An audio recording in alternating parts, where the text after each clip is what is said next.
I don't know why it keeps muting. I'm not even touching it. Uh, Headed to the post office. I ordered my granddaughter some Hey Dudes at Christmas. Well, I got somebody else's package. So, hi, Katie. Hi, Ostrich. Anyway, I got somebody else's package. A size 14 shoe. Really a nice shoe, too. $100 shoe. Well, Nana has a daughter that her significant other wears a size 14 shoe. So we are going to mail it. And then we're going to go through Travis Kelsey's car ward. I'm going to try my best to read chat. Have a really hard time. Can you guys hear me okay? Have a really hard time because I've had LASIK surgery. So I wear polarized Oakleys. So it's hard to see the chat. But I thought you guys might want to go for a drive. So we are going for a drive. Oh, good. You can hear me. Okay. Now, I'm not going to take you in with the post office in case they read off her address or something. That wouldn't be fair.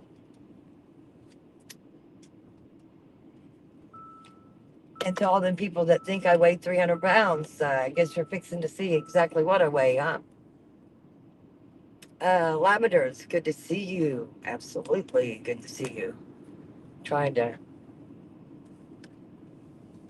get myself together here again. Oh crap! I'm all over the place.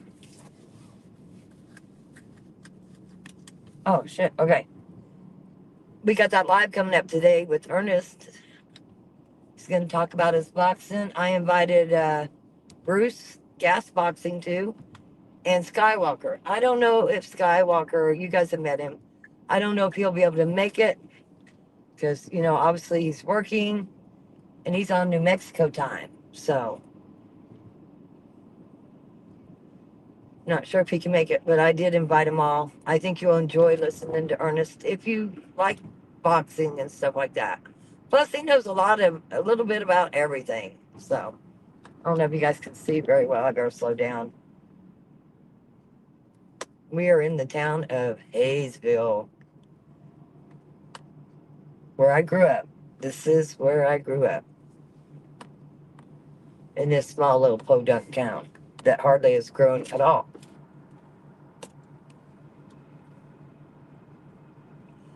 It's cloudy, 32 degrees. I did not get to meet up with Lollipop. When she called me, I was in the basement getting my clothes.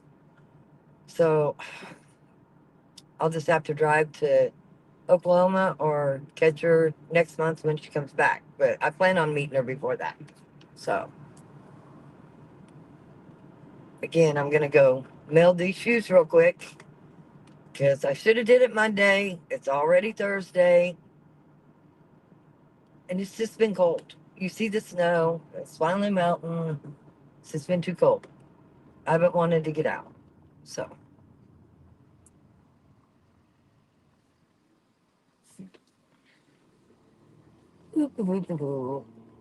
I was gonna run this package out to the airport, and I was like, screw it. I'll just go to the local. I'm still wondering why our government offices and post offices that have staff. I'm a little confused on that. Maybe somebody can help me out there. I don't know. And I know they close early. Hopefully, I didn't miss them closing.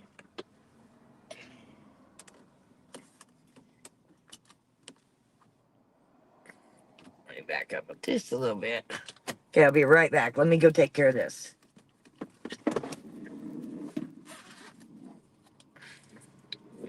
Take care of this, and I'll be right back.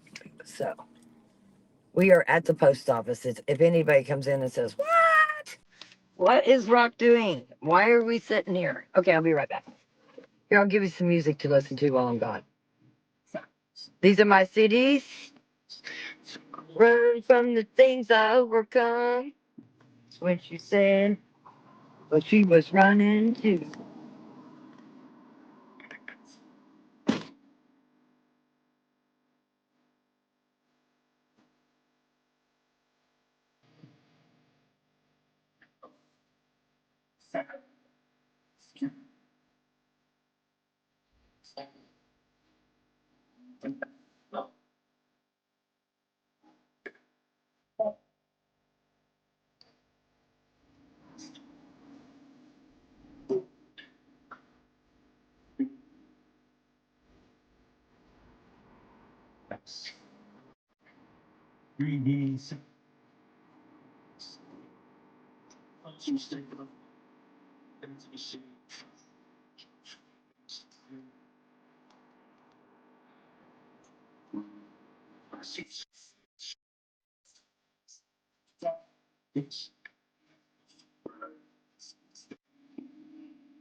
I'm gonna give y'all this one about relationships, friendships, or anybody that you might hold close to you. Because you know, the ones you hold the closest are usually the ones that hurt you the most. That's real. It's a lot of snakes in the grass, y'all. You just gotta learn how to weed them out. And as for me, I don't trust nobody. You might slip through. I don't know. Okay.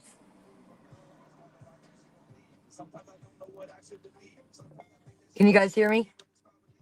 Are we still here? Let me know if you can hear me.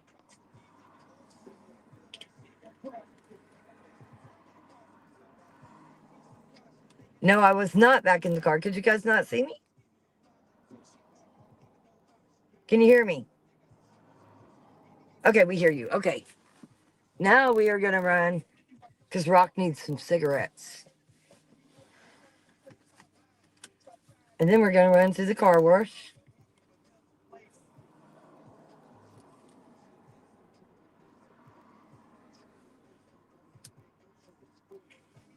Yeah, I don't have a backup, so if my stream gets struck, I won't know. So I'll try not to play my Outlaw Nation too loud. Okay, here we go.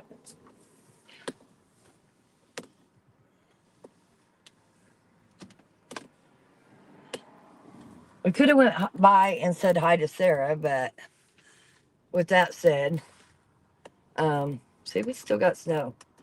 With that said, I would not get away from there in time.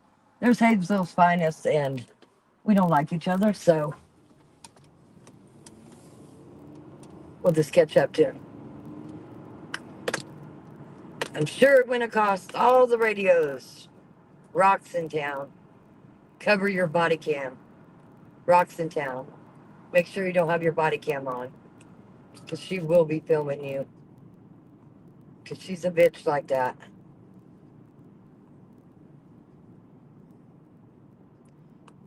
But he's speeding. I'm not trying to speed.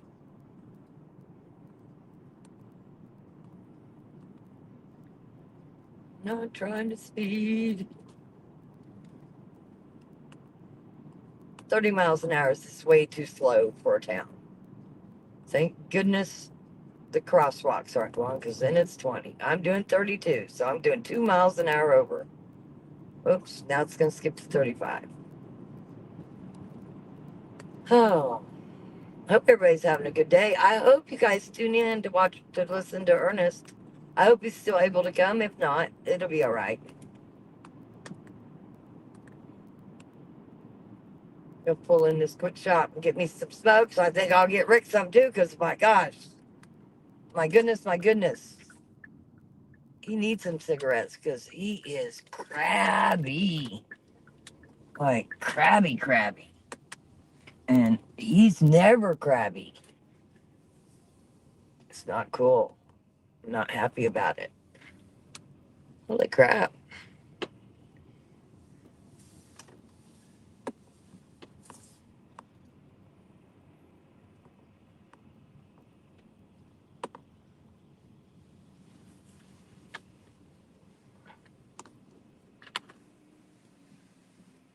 Give me just 1 second and I will be right back again. I don't know why my camera is moving up. Maybe because I don't shut my car off. I don't know. That's a possibility. Oh, and we got to run through the bank too.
I'm back.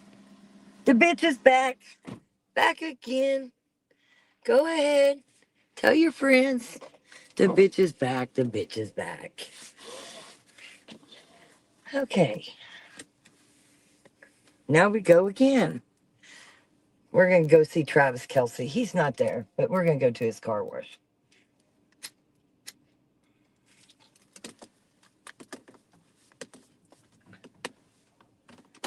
Let's see if I missed anything. Hi, Ernest. I have you scheduled for 3:10. I do not know how to bring you up on the screen. Maybe I do, but it'll be easier at the house. It'll be easier at the house. Right now, we're just going for a drive. We are in Wichita, Kansas. I want them to be able to hear everything you have to say. I'm excited.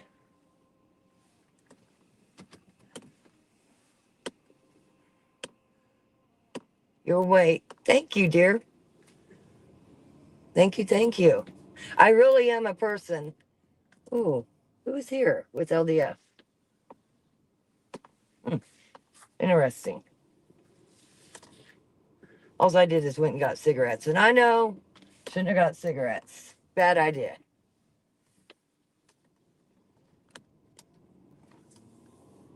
It was a bad idea. What's that guy looking at? Oh, I didn't see it. Was there somebody looking? What was he looking at? My bright Under Armour shirt? Or my 400-pound body, as some of the creators says? Because I never show my face. Why don't I ever show my face? Listen, you've already doxed my husband, my children. So, yeah, that's why I don't show my face. It's not because I'm afraid to show my face that, even if I did weigh 400 pounds, you don't pay my bills, right? I don't take money from you. You don't pay my bills. You don't sleep with me. So it wouldn't matter if I weighed 400 pounds. It's all about the doxing. Thank God we don't have that in the boxing community. We have great people in the boxing community. We have great people in the UFC community. But this true crime, nasty. They are nasty, nasty. Let's see who hasn't doxed me. Lordy. Well, one of them was a lady, and she has a Facebook channel for the Kansas moms. And she first started out sending text messages saying, Paula, you fucked with the wrong bitch. I didn't even know who the hell she was. But everybody got a text but me. And anyway, my husband simply just went straight to smooth back off. Then she called my daughter, and my daughter went smooth off on her. But the point being is that she did it. And with that said, it's not the first time. So it is what it is. And we know there's people that's drove by my house and bragged about it. So, and we got them on camera doing it. So this is the little podunk high school I went to. This is where all my kids went. Over here. Over here. That's where my grandkids will go to. When I went to school here, all these buildings were outside and we had to walk in the snow. Now they're all connected. We have a Wichita State University spot on campus on our high school. It's pretty cool. This used to be a very rural area. Beach capital of the world. Not so much anymore. Is it the peach capital of the world? Let's see.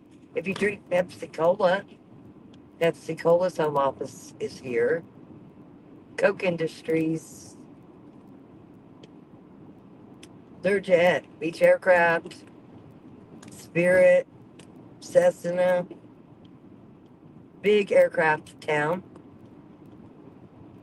I wish the planes was in the air. They've been doing a lot of flying lately. It's really weird. But we live very close to McConnell Air Force Base. They've been very active, but I've been too cold to get outside. I mean, this is the first day it's been in the 30s. It's been 12, 9, 5. It's been horrible, horrible, horrible.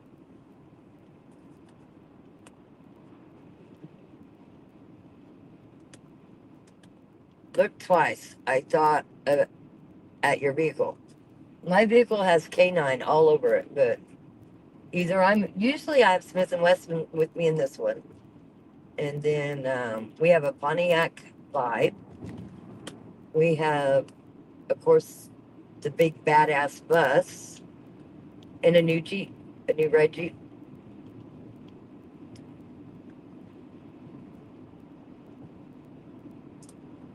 Let's see here. Got a hair in my mouth. It sucks. Okay, I got it. If you've ever been to Wichita, this is south of Wichita. Our gas is $2.89. When I was following my friends that are storm chasers, and they were in Louisiana and Gulfport yesterday, which Gulfport of Mississippi, they got 7 inches of snow, but their gas was 2.43. 2.43, and I thought we had cheap gas. It's kind of crazy, eh? Oh, while we're at it, I'm supposed to check and see if my ex-sister-in-law's house is on the market. They've been going through the divorce for 8 years, so we're going to do it real quick. For 8 years, and he was supposed to sell the house so that she could have her money. And for some reason, he didn't do it. And she now lives in Arkansas, so she's watching. I keep telling her next time I get out, I'll drive by because it's literally not far from my house at all. So we'll just drive by real quick and see. I'll try to drive fast so I make it home in that hour.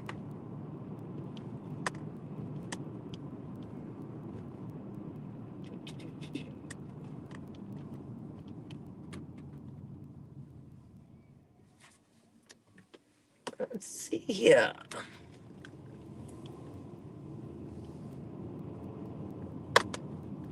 This blue house up here, and it is for sale. Let me get a screenshot of this because she wanted to see, but she could have looked on Zillow, but it is for sale.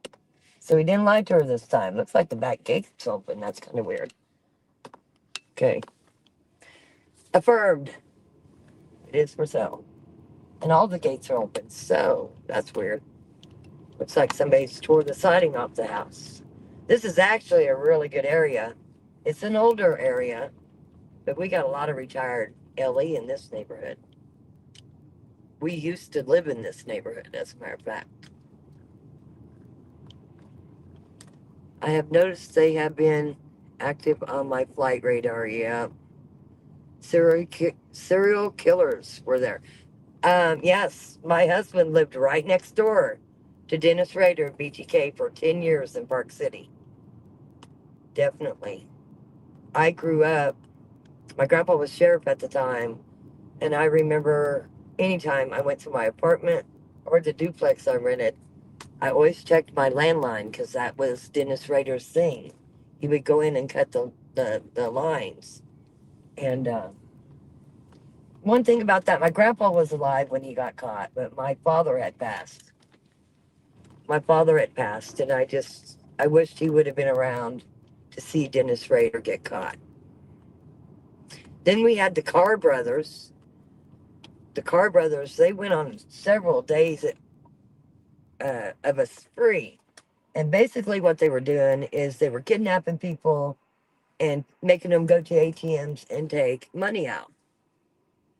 Well, on this one particular night, it's really weird. This was a duplex too, and my friend lived on one side of that duplex, and she thought she was being followed, and she still went to her house. See, that's one thing I wouldn't do. I would not go to my house if somebody was following me, but she did. But she opened her garage door opener and pulled in and shut it real quick. Well, there was a party going on next door, and the Carr brothers went in there.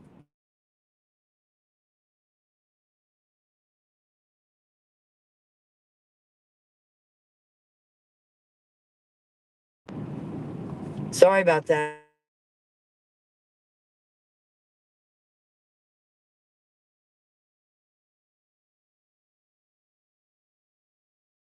is a text message, and I'll just tell him I'll be home in just a second. Give me just a second.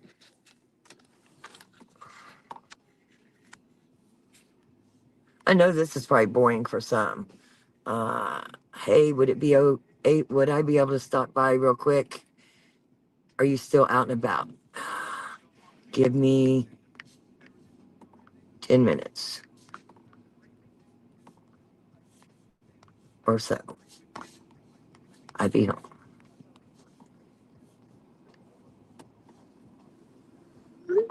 Okay. Hopefully that didn't dog the stream. You guys still here? You're here at Duke's. What is Duke's? Is it a, is it like a, what is Duke's? Is it a sports bar? Duke's? Is Duke's a sports bar? Not sure what Duke's is. Now, I've always wanted to try the mayonnaise Duke's. Duke? Is it Duke? Never tried that. But when we were watching football and they had the whatever Duke Bowl and they were pouring mayonnaise all over each other last year, I was like, I should try that mayonnaise. Let me get up here just so I can get through here so quick.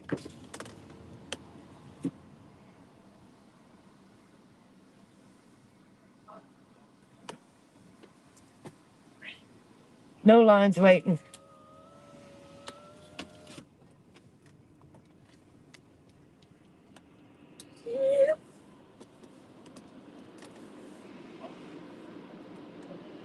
They always tell me, keep coming, keep coming, keep coming. Now stop. I'm always scared I'm going to hit one of them.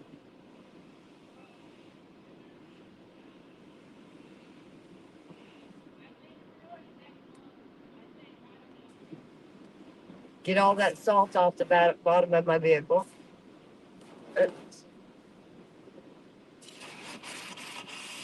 Okay, now I can see that. Here, can I, oh, I can do it from my phone.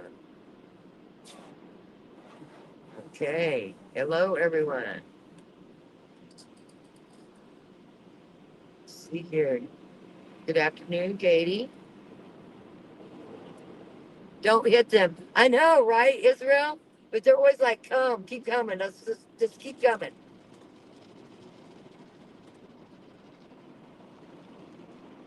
Like, get out of my. And one of them is one of my best friend's son. I would feel so guilty hitting anybody, but my friend's son, it wouldn't be good. They are not allowed to talk. So that's kind of crazy, huh? But they can dissuade. They cannot carry on a conversation. The other day, when I had to take my daughter to the emergency room, I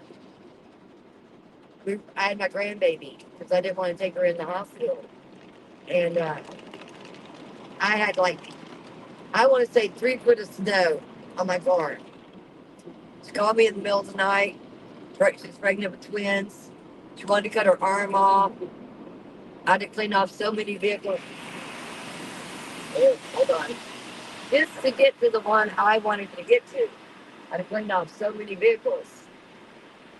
Anyway, so I barely cleaned them off because I was in a hurry to go get her. The car wash was open. It's the first time I've ever went to the car wash in the snow. I mean, it was still snowing. But you know what? You pay that $40 a month. Why not use it, right? But when I pulled up, if you could, I wish I would have been live for that. If you could have seen their face, it was priceless. Priceless. Oh, and I got to go to Brahms and get some milk. So let me do that. My husband loves his chocolate milk and Brahms milk. So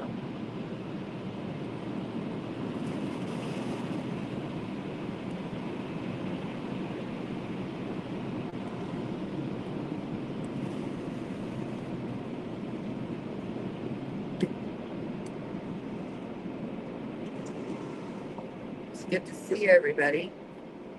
All right. Now we're going to go to Brahms real quick because I almost forgot about the milk situation. And if he stopped and got some yesterday, I'm just going to have extra milk, I guess. I'll go deliver it to my daughter. This is our old Kmart over here. I don't know if anybody has Kmarts anymore, but we do not. You might want to know what Brahms is. Brahms is a dairy place, and they also have all their, like they grow all their own stuff: eggs, lettuce, potatoes, and let's see, we have them in Kansas, Oklahoma. I think that's the only place we have Brahms, but they have the absolute best milk.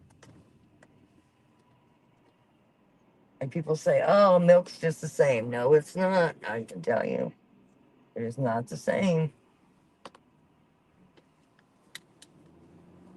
Now you can say you've been to Wichita.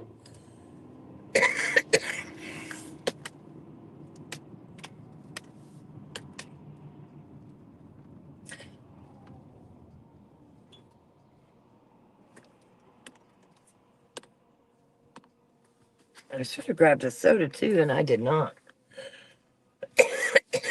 I like this barbecue place, but since we got Traegers, we hardly ever get it. Their slogan is, "Don't be late. We close at 8. Hog Wild Pit Barbecue."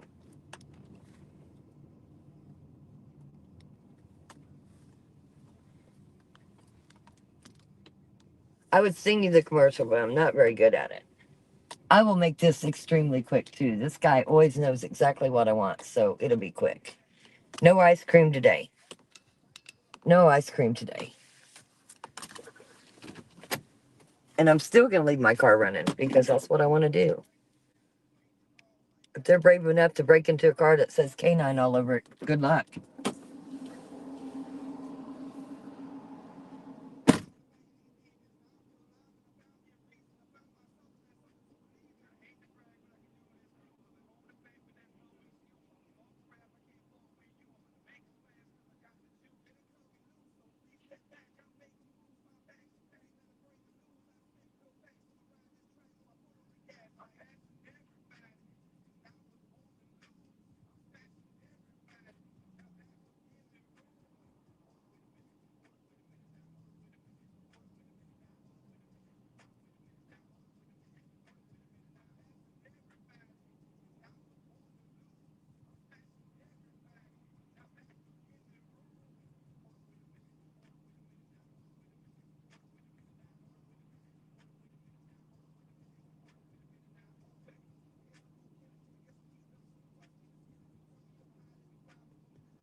All right, all right, all right, all right. Let's see here. What did I miss? Yes, Derby has one. Listen, one too long. We need to do lunch one day.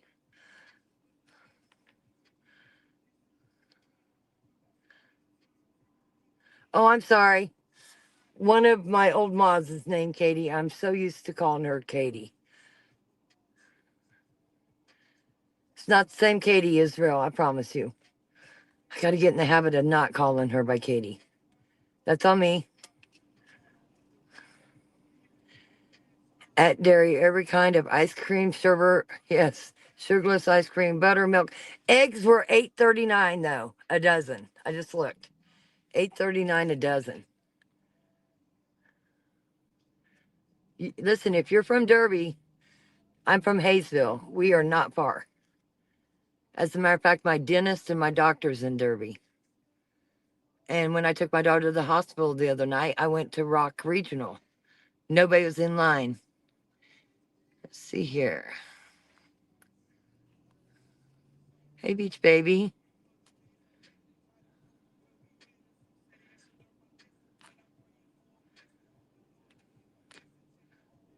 Hello?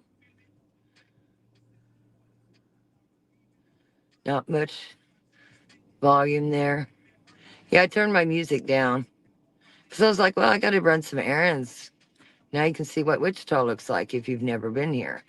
This is the south side. Okay, she did herself out, but she Katie, I just always call you Katie. That's what I know you by. And I love you to death. And I'm going to try really hard to quit calling you by that. I need to call you Justice. But no, Katie is not from the Panhandle or anything like that. Mama lost Rhonda. Hey, rockin' everyone. Me and Mama lost Rhonda. We watched a high-speed chase last night from LA. And I couldn't believe this YouTuber. I don't know what you thought about it, Mama lost Rhonda. But he was basically chasing the chase, and the guy went around him to pass the semi and rolled the truck. And anyway, the cops obviously pulled up. Listen, people make mistakes. Good people make mistakes. Supposedly the guy was a felon, and when they went to walk up to the vehicle, they noticed several guns, and so they were calling for backup. He took off, and he took off. I think this is my neighbor, honestly. Listen, everybody keeps leaving these damn ducks on my Jeep. Now I found a Jeep to leave these damn ducks on. I'm sure that's him.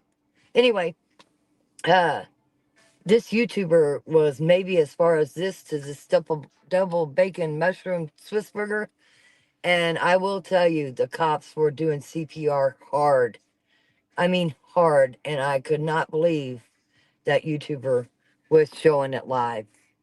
There's a lot of things I would show. I would never show somebody's child or somebody's father. I don't even know how old the guy was, but anybody doing CPR on social media, that would be the absolute worst thing for a parent, a wife, a child to see is their loved ones.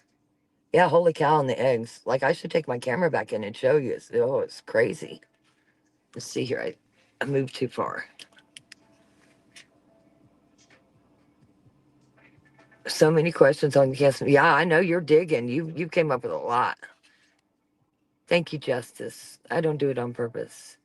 I would love that at Rock Chalk. I'm in Rose Hill next to Derby. I go to Rose Hill all the time. We only have Sonic and Dollar General. Um, but you're not far from Greenwich. I mean, you're literally right by a huge ass Walmart. You're not in the middle of nowhere. You're right by some good stuff. Yeah. Well, sad for Jacob, but Jacob was the one that was showing the CPR being done. Like, I was not okay with that. And then they got the blanket out and covered the guy. Like, oh man, it sucked. It sucked so bad. Riverside Market is good for variety, but that's the only place I've eaten. Are you talking about Riverside Cafe? Because my friend Paul Comia owns all the Riverside cafes.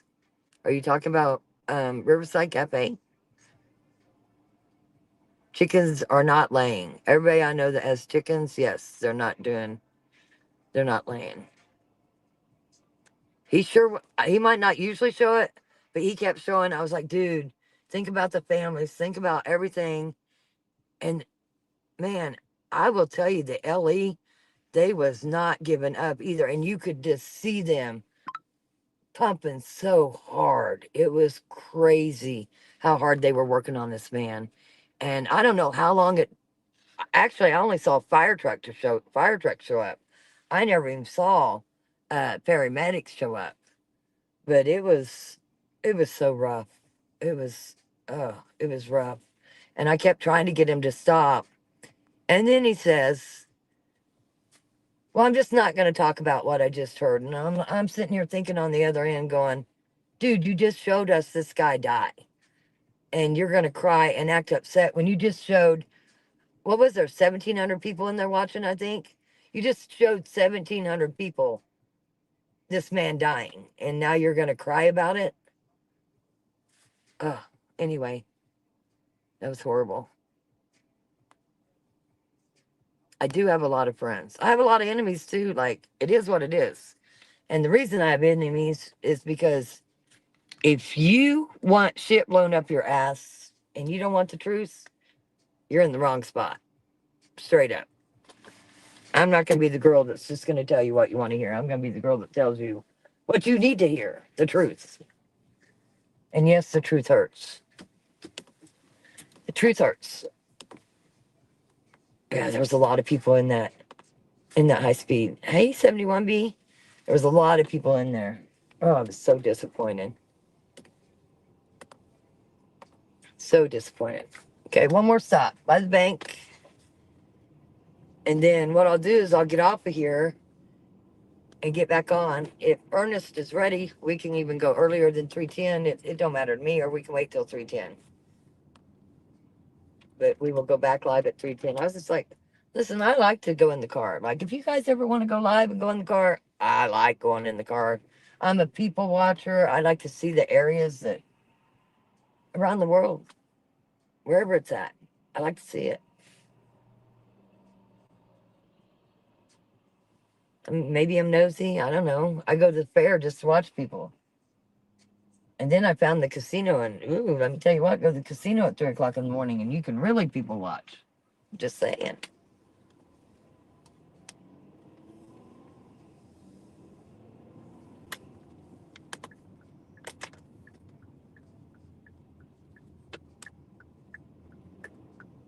To the bank, and then home.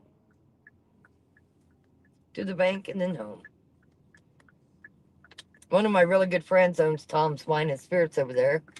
I went to high school with my husband. He is part of our House of Representatives. Finally got some people in there that agrees with legalizing marijuana. So hopefully that happens. This is where I drop off a lot of stuff at the Goodwill if I'm not taking it down on Sundays. Church on the streets. I usually collect coats and all kinds of stuff and take it down there. Church on the streets, we feed them. We bring a big old bus with all kinds of clothes, blankets, tents, you name it. What you're looking at here is Pepsi Cola. Pepsi Cola makes Aquafina, in case you didn't know it, but this is a Pepsi Cola plant. And it goes way further back. And why they built it on the south end of town, I don't know. It's something that you gotta ask somebody else.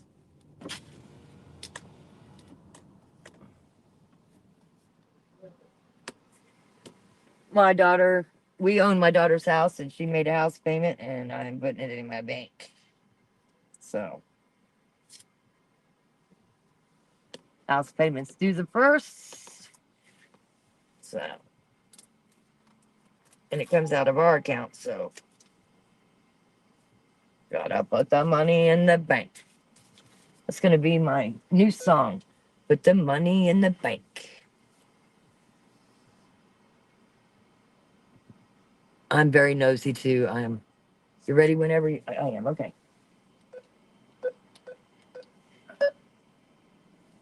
I am not too far from the house.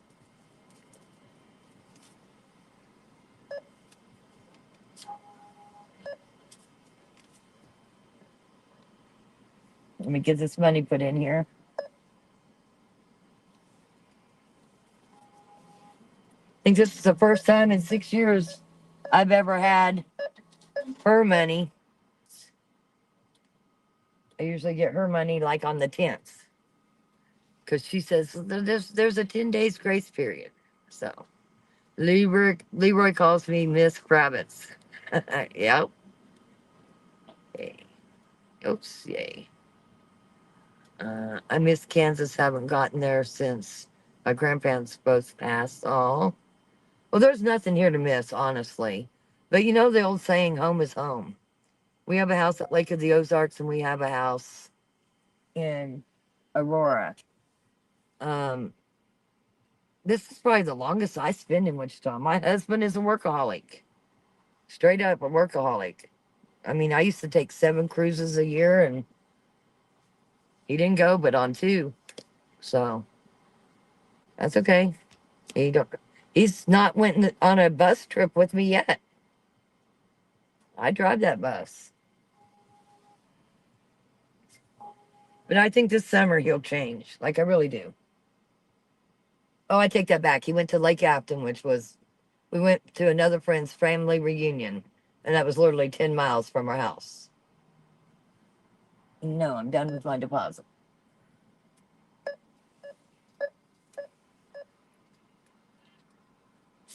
Alrighty.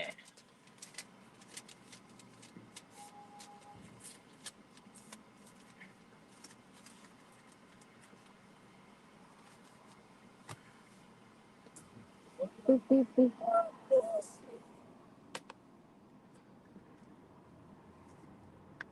But I'm ready to start traveling in the bus. If we wasn't in this situation with my daughter and the twins and everything being so risky and so sad, I'm telling you, I would load up the bus, I'd load up the pop up camper, and I would go to North Carolina and help them people. I just cannot believe they have not got help. It's just sad. So sad. Let's see here. I've had, I've lived and traveled in several places, but Wichita is the first place I had to stop for half a plane crossing the road. Yep, that's because we got all of our aircraft here. You know, you're mentioning planes. A very good friend of mine, he's a hoarder, but you know, he's a plane collector, parachute jumper, um, pilot. Anyway, there's a plane in Clearwater, Florida that he wants to sell for another friend of mine. So we're fixing to go to Clearwater, Florida, and they're going to bring the plane back on uh, a trailer. They're going to take the wings off. I'm just driving so that they have a place to sleep. So, and we don't trust him going alone. It's my friend's dad. If you saw my videos before, I showed you a video where they went out to his house and all the planes and stuff he has. He's got a lot. Let's see here. Let's go. Yeah, let's go. Okay. I used to go to Liberal. Liberal is quite a ways from me. Liberal every year in Enid, Oklahoma for family reunions. Now, I used to spend almost every weekend in Enid, Oklahoma for dirt track racing, circle burners, modified sprint cars, you name it. You name it.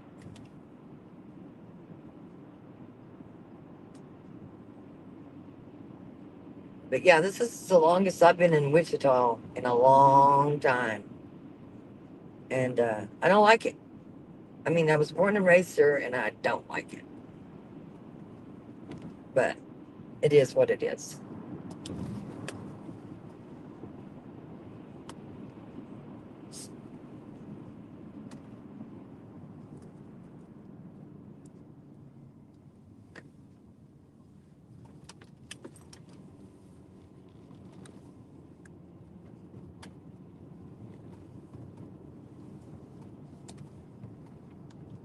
Oh, I ordered me a hat yesterday and it says supervisor of the shit show. I ordered me a beanie. Pretty excited about it. I'm not going to take you all the way to my house, but I'm going to prove to you that there is, it said no outlet. There is no way to go by my house. Just saying. And not go back by my house because there is no outlet. And there's about 8 cameras up there, so.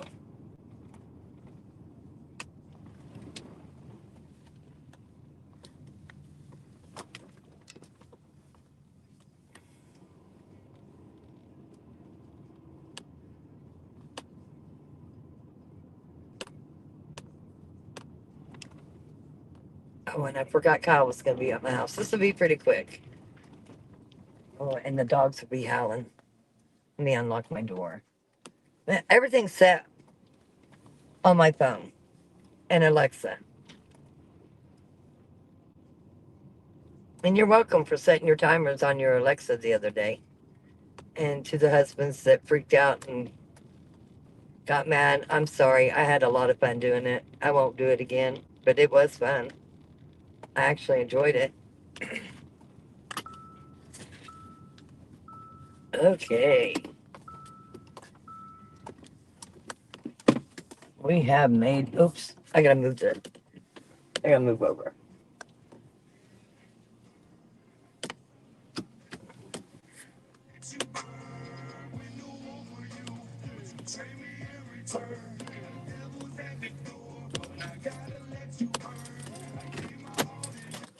Oh shit, I gotta carry a phone. I gotta carry milk. I gotta carry cigarettes. I got some shit to carry, right? It won't take me long to log over into my computer either. So.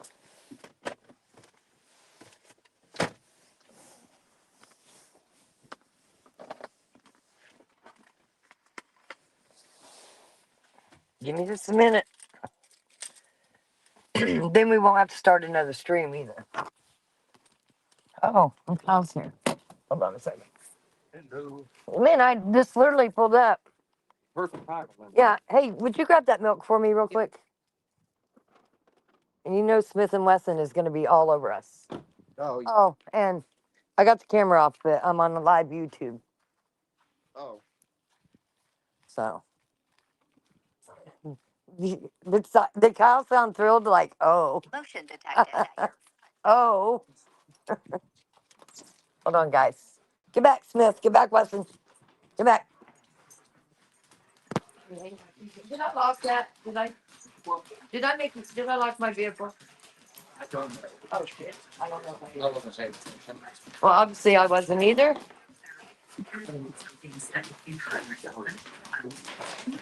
But it's milk in the fridge.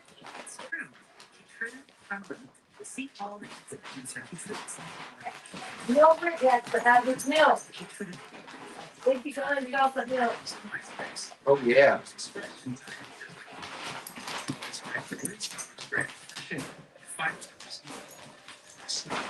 Ooh. Man, I turned the heater down, but I feel like it's hotter than hell in there. It's toasty. What the hell? We have to check it out. It kills 99.9% of bad breath germs for 5 times more cleaning power than brushing and flossing alone. Get a next level clean. One of the few times the dogs are howling. You realize that? True. Like suppose. Right? On that part. Safe for people. That's that part, right? Yes. Enough to use on the very first organic odor. It's safe enough to use it. They're bad. Even on them. The choice is yours. I've said I should call you all the time to come carry my groceries. Right. I never mind. I don't have one, so Oh, I was trying to get you one. Okay, kiddo. You headed to work? yes, all four. Hey. Of course. Well, as always, thanks for helping me. Yeah, no problem. And I'll probably see you tomorrow. Yep. Enjoy your night at work. I'll try my best. I hear Easier you. said than done some days. I know. Gotta pay some bills. True. All right, have a good one. See ya. Okay. To the room. I'll get on the computer. Ernest, I'm about ready for you. And then I'll catch up with chat. First, I got to turn this heater down. Holy crap. I had no clue it was this hot. What is it in here? It's 75 degrees in this house. Who on earth would do that? This is ridiculous.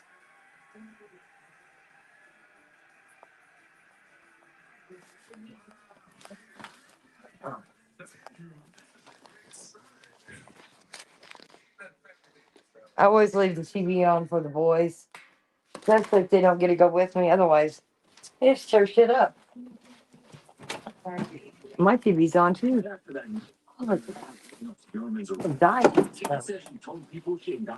Okay. Hold on. I'm gonna get off here, but I'm gonna get back on immediately. So I must have set on the control.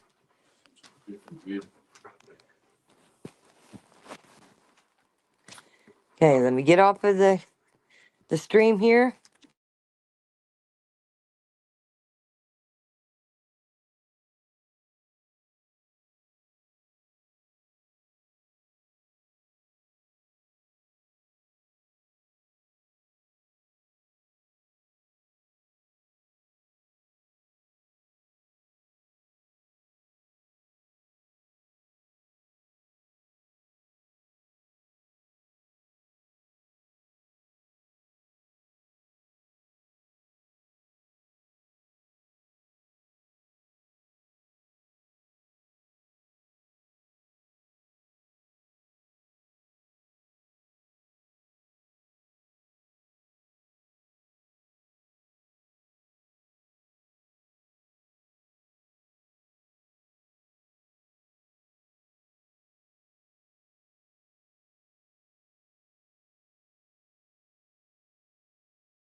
And we are back.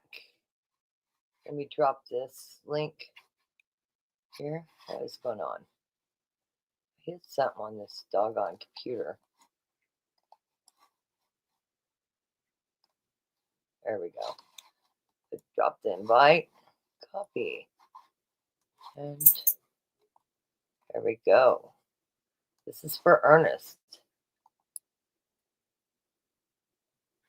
Let's see here. Let's see what I missed in chat.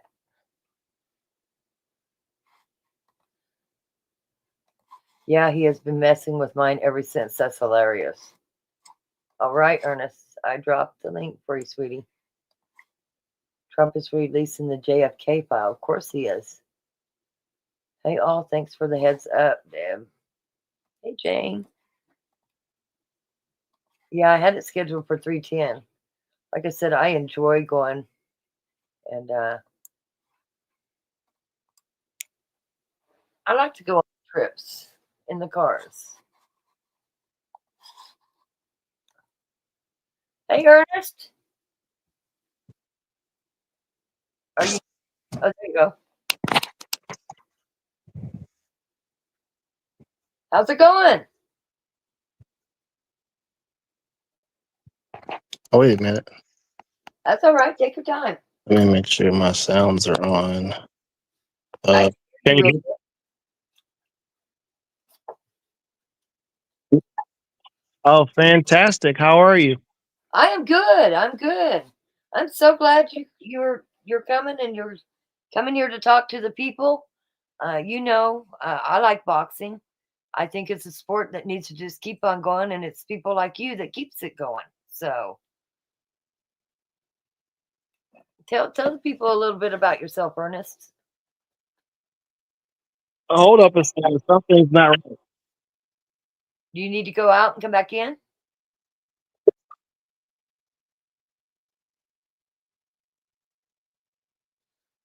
I don't have YouTube on or anything like that.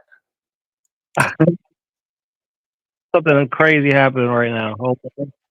You'll figure it out. Yeah. We're in no rush, and everybody's patient. They are patient. Mhm. But they're just getting into the UFC while you're listening and fixing that. We need to get them into the boxing too. A lot more money in the boxing.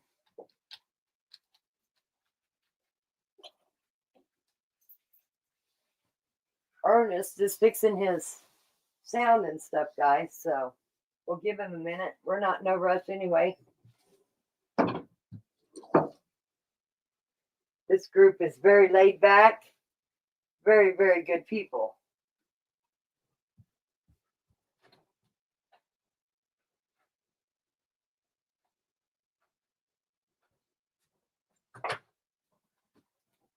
And I had to get me something, get that long sleeve jacket off. Woo.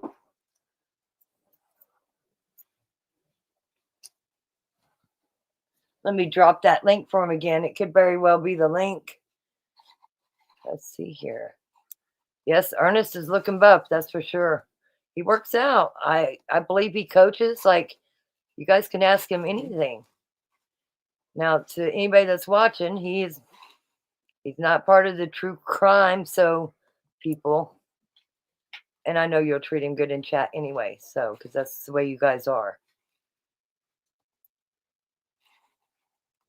Him and Skywalker do a Tim and Tim show together. He also released the praying grandma from prison. I was watching Trump last night releasing the people, and it was good. I stayed up most of the night watching it, as a matter of fact, way into the morning. Way into the morning. I will say, I don't know Ernest that well, but I would say he's probably a perfectionist. Likes things done correctly. So he's going to get his sound and everything right where he wants it. So it's okay. We'll let him do it. Jane says, Ernest, looking buff. I'm allowed to say that because I'm getting old. As a matter of fact, Jane, how is it going with your son that just came home, your soldier? How's that going with your soldier? Hopefully everything is going really well. Let's see here. Yes, Jane's soldier son just came home. Jane is from the UK. There we go. And your camera's on if you want it on. Just saying. There you go. There you go. He's back. All right, got it. There you go. Sorry. It's Everything- Poppy Yayo. Heavy on the poppy, light on the yayo. There you go. how's, That's right. how's everybody doing? Well, I'm doing great, and I think the chat's doing great. But they said you're just way too buff. Yeah, I was just kind of hanging out a little bit. I'm not all that buff anymore. Well, I don't know how old that picture is, but when you're training every day, but you still train, right? Or do you coach? Or do you not do either? So I'm not really training right now, but Okay. I've had some things repaired recently, so once I heal up from that, the training will resume. Seems like it's necessary, needed now more than ever. Right. Now, are you still active, like as far as boxing, or no? No, am not. So my role in boxing as of this point is I'm out. I'm interviewing fighters. Commentator, right? Yeah, commentating, interviewing fighters, linking fighters up with sponsors and things like that, so that they can have extra money to do their task a lot easier, because not everybody comes for money. Right. Listen, I didn't come from money either. I get it. And there's a lot of people. That's why we sponsor guys from the Philippines. They don't have the money over there. Absolutely. And the amount that we send to said fighter, that money's is times 10 or times 15 of what their local currency is. So that multiplies our gift to whoever it is we're sponsoring. You get what I'm saying? Yeah, I spend $100 every time. Right. And let me tell you, he's always so excited. He's always so excited. And what he's able to do with that $100 is incredible, right? That $100 just from you, we also give as well, right? But Oh, just absolutely. We all do. yeah, that $100 would turn out to be, maybe a couple sets of boxing gloves, some shoes. It could be his ring outfit that he wears, his gloves. It could go to feed. He's probably in camp with like 10 other guys. That money could actually be enough to order this thing they call a lechon, which is a Filipino pork dish. And the lechon and everybody in his gym, coaches and his family all get to go there and actually enjoy the food. You get what I'm saying? So like our Well, right. money, We bought him a pig before this last fight. We bought him a pig. that's right. And we fed a lot of people, and that was actually right after the earthquake that struck there, which like 11 people from his village unfortunately passed from. Right? So we're just able to make impacts like that on different areas. And, I do some of the same sort of thing here in town, and we're making it a larger thing to whereas you have we're being entertained by fighters, right?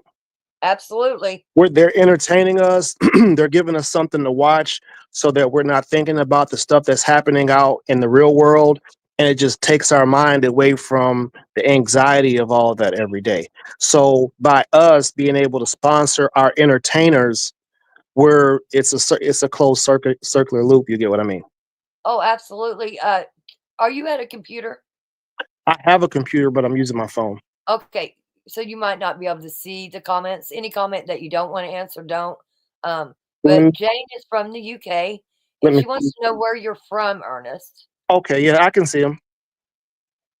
So I was born in Arkansas. Born in Arkansas, raised in Michigan, and I'm basically a military guy who's been there and done that. I've traveled the world, been to wars. So I'm from everywhere, but I'm currently out on the East Coast in Virginia. Oh, Virginia. Yes. Woo, yeah, I like Nope. it. Not from the Philippines. No, I no. know I know a lot, I know a lot of I have a lot of Filipino friends based off of my tour to Osan, Korea in the 90s and 2000s. We went over there, and a lot of people don't know, but our military's experience with human trafficking really comes from a lot of the bases where we're stationed at. So, for example, the area that the military guys would go party in, they would have Filipino females who were basically sex trafficked in order to provide entertainment, right? It's like a dancing district. And they take these girls and they tell their parents that they want to make their daughters models, and the parents and them agree to a contract, and the Filipino girls go with these guys, and then when they get to Korea, they take their passports from them so they can't go back home. That's So they horrible. so they force them into being dancers, right? So if you do the stuff that we're doing, you're able to impact your community. You're able to impact other people's community. You're able to stop things like that from happening because they're distant from information. My father was within the Air Force in the Vietnam War, but he was actually stationed in the Filipinos, and he loved it. He Hmm. loved it there. Yep. But my family, he couldn't get my mom and the rest of us to move. So if he had had his way, he'd have lived out his life in the Filipinos. Oh, I saw pictures. Beautiful, beautiful area. absolutely. If you think the Caribbean looks like something, the Philippines will blow your mind.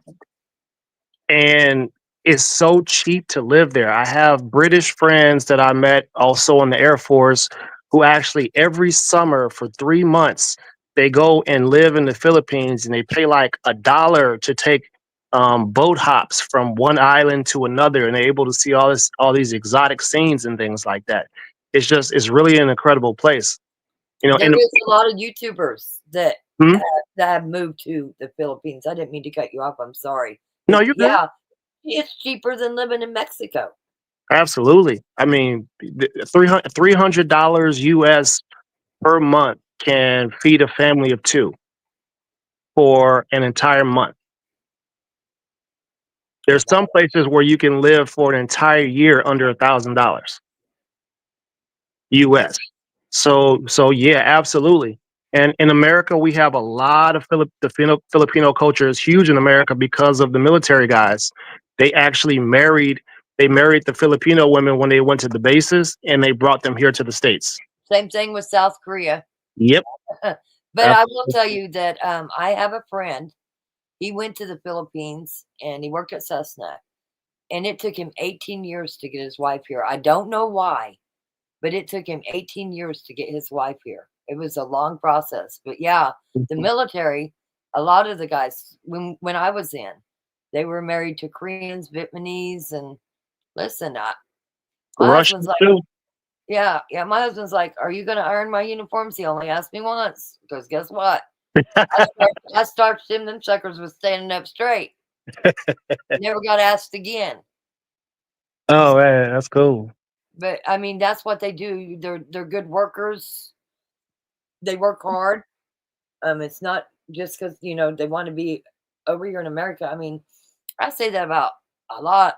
Americans are lazy. A lot of us are, honestly. You go Yeah. to these other countries, say Filipinos, Koreans, Mexico. They work hard. A lot Oh, of us Americans are lazy. I'm sorry, not oh trying to be mean, but no, you're not far off. But let's not forget though that there is a working class in America that does that sort of labor that people aren't aware of. Those things still sort of happen here, in a way. We do have our industrial equipment is definitely top tier, but there is still some human labor required for some crops. right. What branch of service was you in? I was in the Air Force. Air Force. Yeah. See, I'm right by McConnell. I go to McConnell a lot. Yep, I've been to Wichita. I used to play on the Air Force basketball team as well. Oh, I would have loved it. So obviously I have a veterans card, and so I went a while back to Colorado Springs because that's where my doctor is. Hmm. I went on base, and I was going to show everybody uh, the Air Force field for the football team, but they had it all blocked off where we couldn't get in. But I try everywhere I travel. If there's a base close, I'll go on base just so people can see the base. Our base is very, very picky. You've been to McConnell, but we have the Oh, tankers. We have the tankers that go up in the air and they refuel in the air, the yep, jet. yep. So I do believe that we are like top on the list. If we was to ever get bombed over here, McConnell is really high up there on that list. So Yeah, I was telling my wife about that. We have so. Hey, well, this kind of gives away where I'm at. Hey, listen, man, I don't have any beef with y'all. If she's trying to solve, I got to put this disclaimer out there. I got no beef with y'all. I'm just over here to have a conversation. So don't come trying to look me up because the pistolas are definitely loaded. You feel me? So I ain't got nothing to do with what you guys talk about. I'm just having a conversation with her about stuff that we want to talk about. All right. Cool. Now let's get back to the interview. yeah, we've got good people in there. Like they all like you. Like I said, Tim comes in here every once in a while. We get them trolls. We get the trolls. But what I wanted you to do is I'm trying to help promote more of the boxing. We Okay. watch UFC. We watch. Well, you know why I watch UFC. But we Right. watch bare knuckles. But I watch boxing.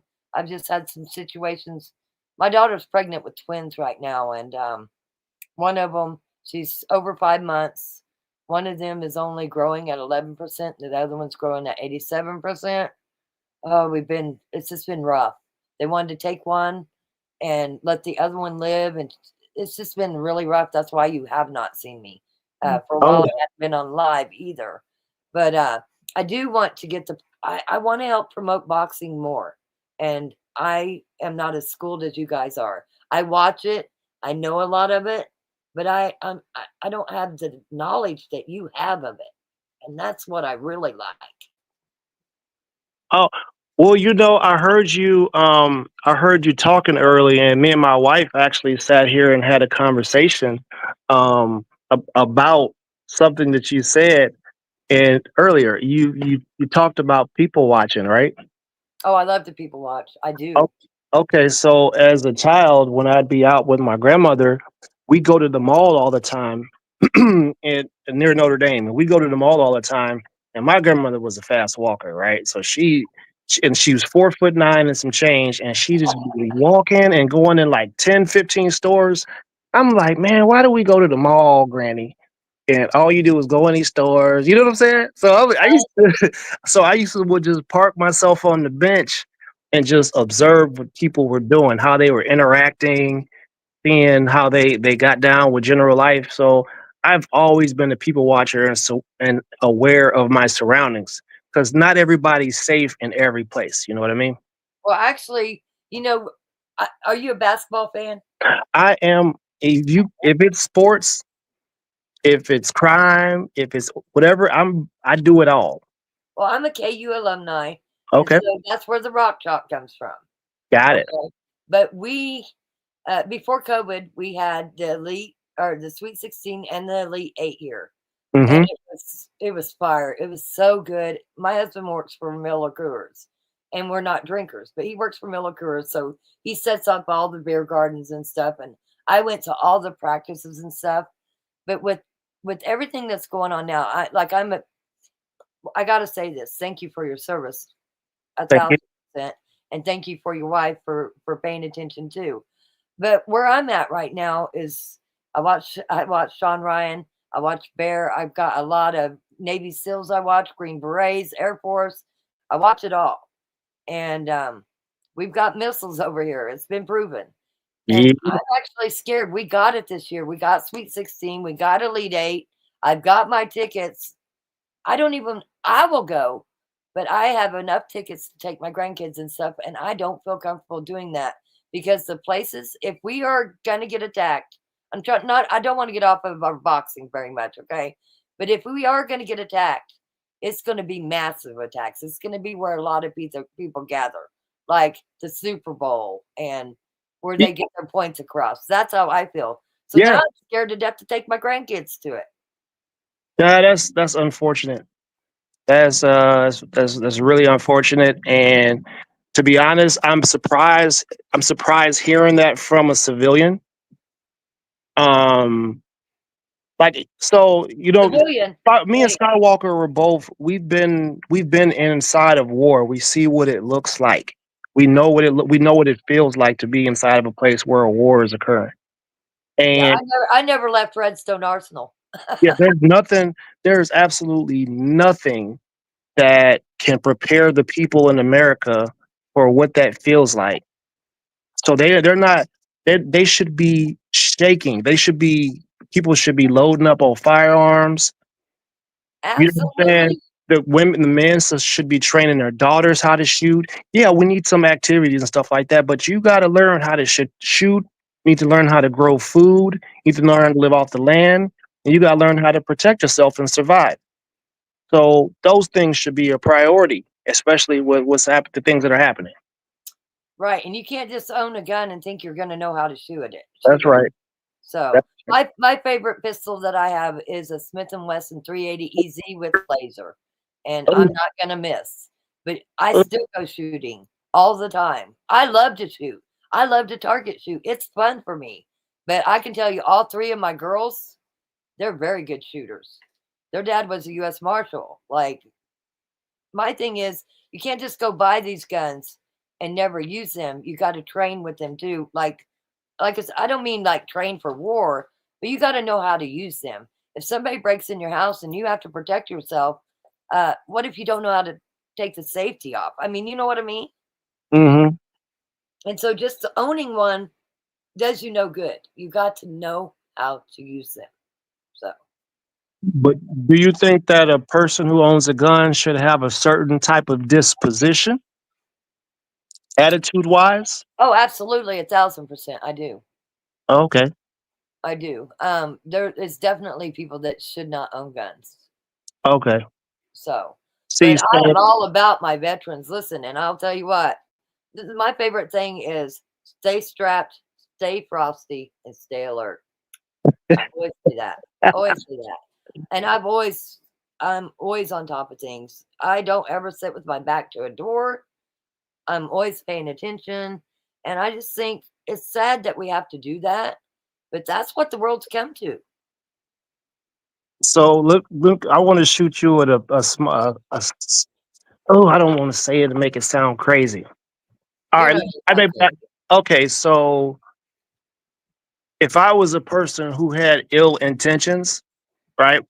And if I were to be watching like a video that's on YouTube, which can be seen by anybody anywhere around the world, except for the countries that have it banned, right? And hmm if I were online and I were to be doing something that might upset someone, I most certainly would not um, drive around and let someone see where I'm going at any point, right? Because there are some smart people who could figure out what turns right, what gas stations here, what ice cream place is there. You know what I mean? You've told me this before. I Okay, know so exactly what you mean. yeah, I just wanted to kind of slide that to the audience members because one thing that we're taught we're in the military is when they teach us about terrorism, which our police officers aren't trained on, by the way. No, But they are not. when they Unless teach they're us about prior terrorism, military. Unless they're prior military. right? When they teach us about terrorism, they teach us that we don't take the same routes to places. You vary your routes up because that's how you're able to tell if somebody's following you. They teach you about how many left turns equals somebody's following you type stuff. And a lot of people aren't aware of that. And there are really intelligent people.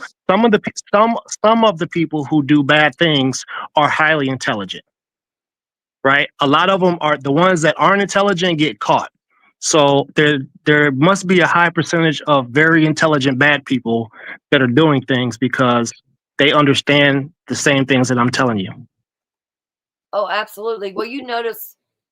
Okay, so most of the time when I do go live, like I usually don't even pull up to my house. But today was the farthest I've even went down the street, to be honest, to my house ever. Thank you, Bianca, for sharing. She's sharing your link. But you are correct. And you got to be very alert on who's following you. And that's easy to be alert on. If you make turns into especially residential neighborhoods and they turn in there after you, you pretty much know that they could possibly be following you. Yep. So, And uh, one other side of that, not everybody knows where they're going. So if you guys see a stranger somewhere, you don't have to pull your guns down on them, right? Because there are some people who are just very naive and they're just traveling and they're lost. But you should be able to delineate the difference between the two for sure. now, So are you an open carry state? yes. See, we are too, but we have our carry concealed. But we are open carry state. Like I could literally have my gun on my hip and walk into that Brahms and walk right back out with it. Mm-hmm. And I believe in our Second Amendment. I will fight till the end for our Second Amendment. Um, I'm not going to go real in detail with our guy out of Colorado, the Green Beret, but there's a lot more to that story. I'm just going to say it and leave it at that. There's a lot more to that story. Mm. Most of the people I watch on YouTube is you guys.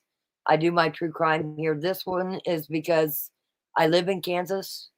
2 women were missing. That could have been me. Could have been my children. It could have been my mom. It could have been my aunt. It just hit, and it was only, a 6-hour drive for me to go be boots on the ground. I thought I was going there to look for, help look for these women. I got there. I was the person looking. I was the one running the command center. It was crazy. But and that case has made me to where I'm going to follow it to the end, but then I'm going to have to take a break, honestly, Ernest. It's been a really rough case. Right. It's been a rough case. So I also want my people in here. I love them. We're a community and they're great. I mean, there's a lot of people at work right now. Um, and we'll have you on again because we have almost 5,000 subs in this channel. Yeah, that's awesome. But I also want them to go enjoy what I enjoy if they like it, and that's you guys. Oh yeah, boxing commentary. Oh, absolutely. You guys are hilarious. You crack me up. And listen, if you don't if anybody listening right now don't know boxing, any of the guys that's on the panel, whether it be Tim and Tim, or you got Bruce in there, or just any of you guys, all they got to do is ask, and you guys will explain it to them. Oh, That's yeah, what I love. absolutely. There has to be an understanding of what you're watching. It's not like, again, like I said before, it's not just, it's entertainment for us, but these are people actually putting their life on the line for our entertainment. They're getting punched in the head. The head is not made to be punched on. No, it's not. So again, so that statement could also circle back to my statement about, wouldn't you want the character of the person with the weapon to be a certain type of way? Because you just, what if it's one of these guys who's getting punched in the head for a living? That person, if they weren't getting punched in the head for a living, would be out terrorizing your neighborhood. Well, for And- example, I'm a big fan of Sean Strickland. I'm a big fan of Nate Diaz. If they would not have had um, martial arts and boxing, Yep. things could have went real crazy for both of them too. Oh, you ain't lying. What did Nate, for people that don't know, Nate was at the hospital. They had a brutal fight, and they went to the hospital. They had him at the same hospital. I saw, Both, yeah. both of the Still no. fighters were at the hospital, being in the hospital bed. Nate got out of his bed and went into the room where old boy was at and beat on him. Hmm. So these boys are crazy. You guys, we all are entertained by the Stockton slap, but they need to be doing something productive like fighting each other, so they're not out here on the street terrorizing us. So we must support the boxing community. We need those kids that are like that to be boxing. Oh, absolutely. And if you've got a kid that's got ADHD, one of the best thing is martial arts, boxing. Get them into something that they really like. Not only that, you know as well as I do as a coach, the coach or the fiance or whatever you call them, like you you don't want to make them mad. Oh, Like, I mean, they're worse than your parents. Like, yep. you don't want to get in trouble with them. They're very strict, and it gives them structure. So I've always tried to say, if you've got a kid that's acting up, get them into boxing or get them into martial arts because that will straighten them up to an extent.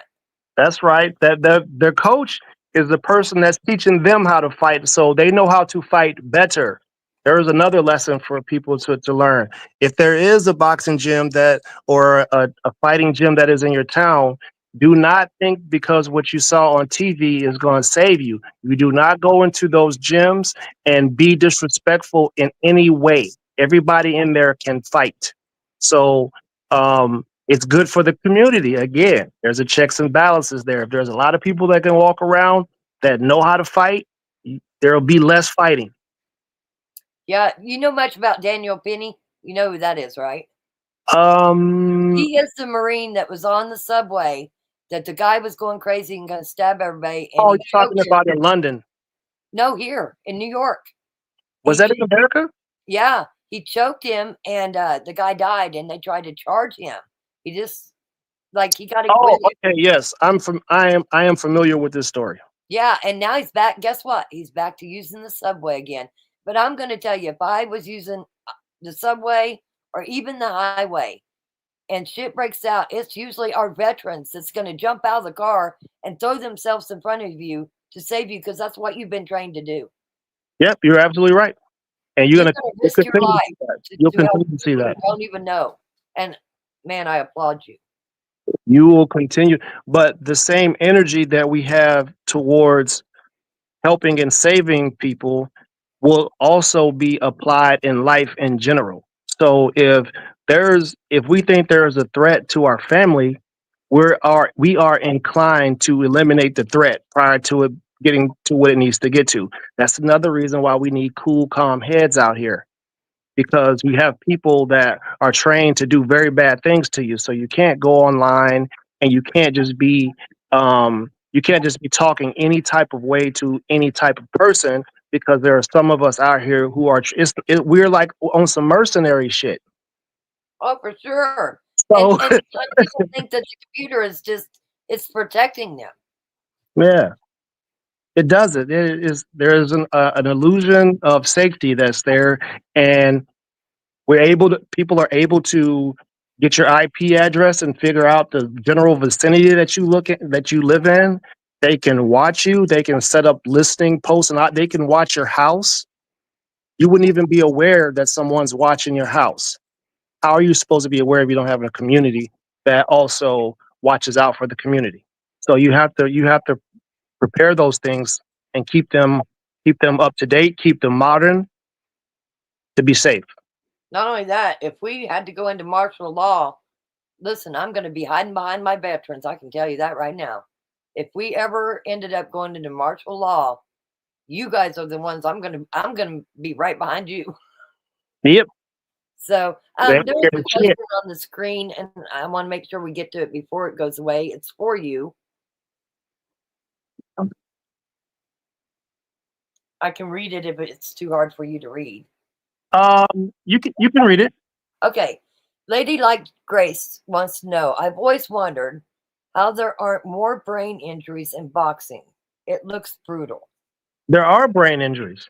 There are several forms of brain injury. I, I guess I could say it like this: the most famous person that anybody knows that they supposedly said had pugilistic dementia, which is Muhammad Ali. Right. So, but Muhammad Ali didn't. I don't believe he had pugilistic dementia. I believe he had Parkinson's. And this is conspiracy theory talk, but it's been said that possibly he was injected, and that's why he ended up speaking the way that he did. And you don't see too many fighters that talk like Muhammad Ali, and there's a lot that have been hit in the head a lot by really large guys for a period of 20 years, 25 years, since they're 5 years old, have been getting punched in the head. Right, the head is not built for that. So yeah, Parkinson's would be like one of the worst cases, but it's really that I'm saying Parkinson's so that people understand that the difference between Parkinson's and pugilistic dementia. It's sort of like Parkinson's, but they're not the same. They're very similar, but not the same. I So agree. And it's just like football players. I yeah. mean, they get hit in the head but their damage might not be known for 20 years. Oh no, you can absolutely tell with boxers. You can absolutely tell. It's very very easy to tell. So for a boxer, this is what I would if you want to try to pick this up. Okay, we could use I don't want to say anybody's name. You know That's what? I'm not going to say any boxer's name. I don't want to say that because I don't want them to be mad about it. no, But no, there no, are you're good. some fighters their speech becomes affected. So their response time to they might their brains are trained and triggered to um their reflexes to people getting ready to do violence on them. So their eyeballs are they're locked in. They're able to they're actually able to they're better in one area than the other. So their fighting instincts are on point, but their conversational ability starts to slow down. Right. So you could have somebody they start shortening their sentences. They start slurring when they're talking. It sounds like I don't know. I don't know, like they got their tongue behind their teeth when they're talking, right? And the delivery is off. You can tell those things after a while because all of these guys do interviews. So when we interview people, we listening for something like that. That me personally, I'm definitely listening to see if this person's speech pattern has changed or if it's slowed down. And then as a concerned person, my job is to say, hey man, what are your plans for the next 3 years? Like, what are you going to do when you retire? You're only 28. You're only 25. What are you going to do? Are you going to become a boxing teacher or a coach or something like that? You got to have a plan because you're going to be you're 28 and older, and you're not you're not a normal part of society. You're a fighter. You need something productive to do. I got your buddy on the screen. He's on break, I think, right now. Hey, Skywalker. Hey, what's up, Salute, Rockshock? How you brother. doing? Salute. What's up, battle? What's up? What's up? Hey, Rockshock, I quit my job beginning of the year, like I said I was, Uh-oh. and Yay. working for myself. I'm still doing the same shit. I'm still hanging off of buildings. I'm doing probably less of it now, and I'm my own boss. You know what I mean? People need me. Hey, I charge them like a service. You know what I mean? I And love it. I so it love gives it. me more flexibility to go to more fights this year. I've been doing more media work, working with Top Rank, we're working with a lot of big promotions right now. And I'm getting tickets to all the fights. They want me at all the fights, so I got to be more flexible and do what I love. You know, that's what I'm try to transition from a high-rise window cleaner into boxing media without a degree. You know, I want to go back to school. You know, for media communications. But hey, it's working out. The hard work's starting to pay off. Though, Rock Chalk. It was a great last year. Last year, it all started happening around August, and it's just been popping ever since then. So I got a lot of fights to cover this year. I would really like to get, like I was telling Ernest, I'm at a point where with this case, I'm going to follow it all the way to the end, but I really want to get back to my boxing community and you guys, and I really want to bring more to your show because you guys are bringing boxing more aware. A lot of people has just let boxing go to the side. Is Right. where I'm at, and And we you don't just cover on the too. drama issues. We're covering amateurs. We're covering kids that are getting their start that could use some exposure to motivate their career. We're interviewing not only fighters. You know, we're interviewing people that are part of the community. We had a guy on yesterday that's creating an app that's kind of like BoxRec, but it's for matchmaking. It's so fighters can stay active, and it has everything that they request, like as far as how much money they need for a fight, what weight class they're fighting at, their medicals are good, so it helps people make fights happen, you know. And there's a lot of things that the community definitely could use, and we just, I don't know, we try to shine a light on everything, every aspect of the community, right, Ernest? Yes, We're sir. not stuck on Devin Haney and Tank Davis and Ryan Garcia drama. You know all that. I mean, we like it. We talk about it, but we don't make our shows about it. And I say about Well, 80% of the other channels do. So we're always different than everybody. You know. and that's what I love about you guys. And I don't know how long you've been able to tune in to what we're talking about, but I said, you guys are so great over there. If people don't know shit about boxing and they come to one of your shows, all they got to do is ask you guys, and you guys are more than willing to give answers and help them even learn about boxing. Thank you, Rockstar. Yeah, we're trying our best. You know, we're Ernest has made connections out there in Virginia, so he's been part of Gary Forrest has this gloves up event out there. Ernest, you want to tell her about that? Oh yeah, we hadn't got a chance to get there yet. I was just making sure that we had all the grounds covered on the safety aspect of things because our occupations or the things that we do online turn into a public event, right? So if me and Skywalker, if we're online and we're having a conversation about someone and that someone's a fighter and that someone's fighter family is in the cartel, you can't say a bad thing about somebody that's in the cartel because then they might come look you up. You get what I mean? Oh yeah, definitely. I try Yeah. to say neutral. I say neutral all the time, Rock Chalk. You know what I'm Yeah. saying? There's a lot of weird people out there. We're very careful about those things, Rock Chalk. But we like to crack jokes. Like I said, we definitely want to keep people laughing. I try to find a way to keep people laughing. We may get on there and throw something in about taking care of people who's been in the fires, people affected by floods. We make sure we cover the women's aspect, and we just want to make sure that people are getting the people are getting the resources that they need in order to be productive to be entertainment for us. That's Absolutely. What do you? I know what you think, Ernest, but I want to hear it again because you're online and Skywalker. What do you think of Holly Holmes going back to boxing? The That's my preacher. homegirl. I was just with her the other night. Check my Instagram. I was with her. Bare Knuckle came into Albuquerque. BYB. So Data 5000 came out. So did Claudia Trejos. Holly Holmes was there. I want to say hi. There's my daughter here. Say hi. Hi, sweetie. She likes a box too. You want to show your shadow boxing? Yeah. That's sweet. Yeah. Yeah. But yeah, Holly, she's retired with UFC. Her contract's up with the UFC. Actually, she had 2 more fights, but Dana let her go ahead and do her. Yeah. But she was always a great boxer. You know, when she went into the UFC, she was a very good boxer. So, you know, she's getting old. I think she should just retire and coach. You know what I mean? Train. She'd be a hell of a trainer. Retire, that's the thing. She don't want to retire. Ernest, what do you think of Holly? Man, listen, Holly Holm she's 33. She's 33 and 2 with 9 knockouts, and she's been boxing professionally since 2002. That's 23. 2000 January 1st, January 25th, 2002.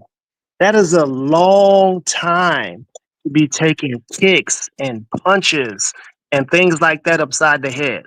But to be respectful towards the fighter, if that's something that she wants to do because she hasn't figured out what to do with her active mind, then we should probably allow her to do it so long as her retina's not detached or she's getting calcium buildup on the brain, right? So if she's able to pass medical clearances and do those things and she still wants to fight, she should be allowed to fight, but she should be fighting someone that's in the same boat that she is. Like she shouldn't be 45 or 40 fighting a 22-year-old who doesn't have that same damage and is a lot stronger and faster than her. Oh, absolutely.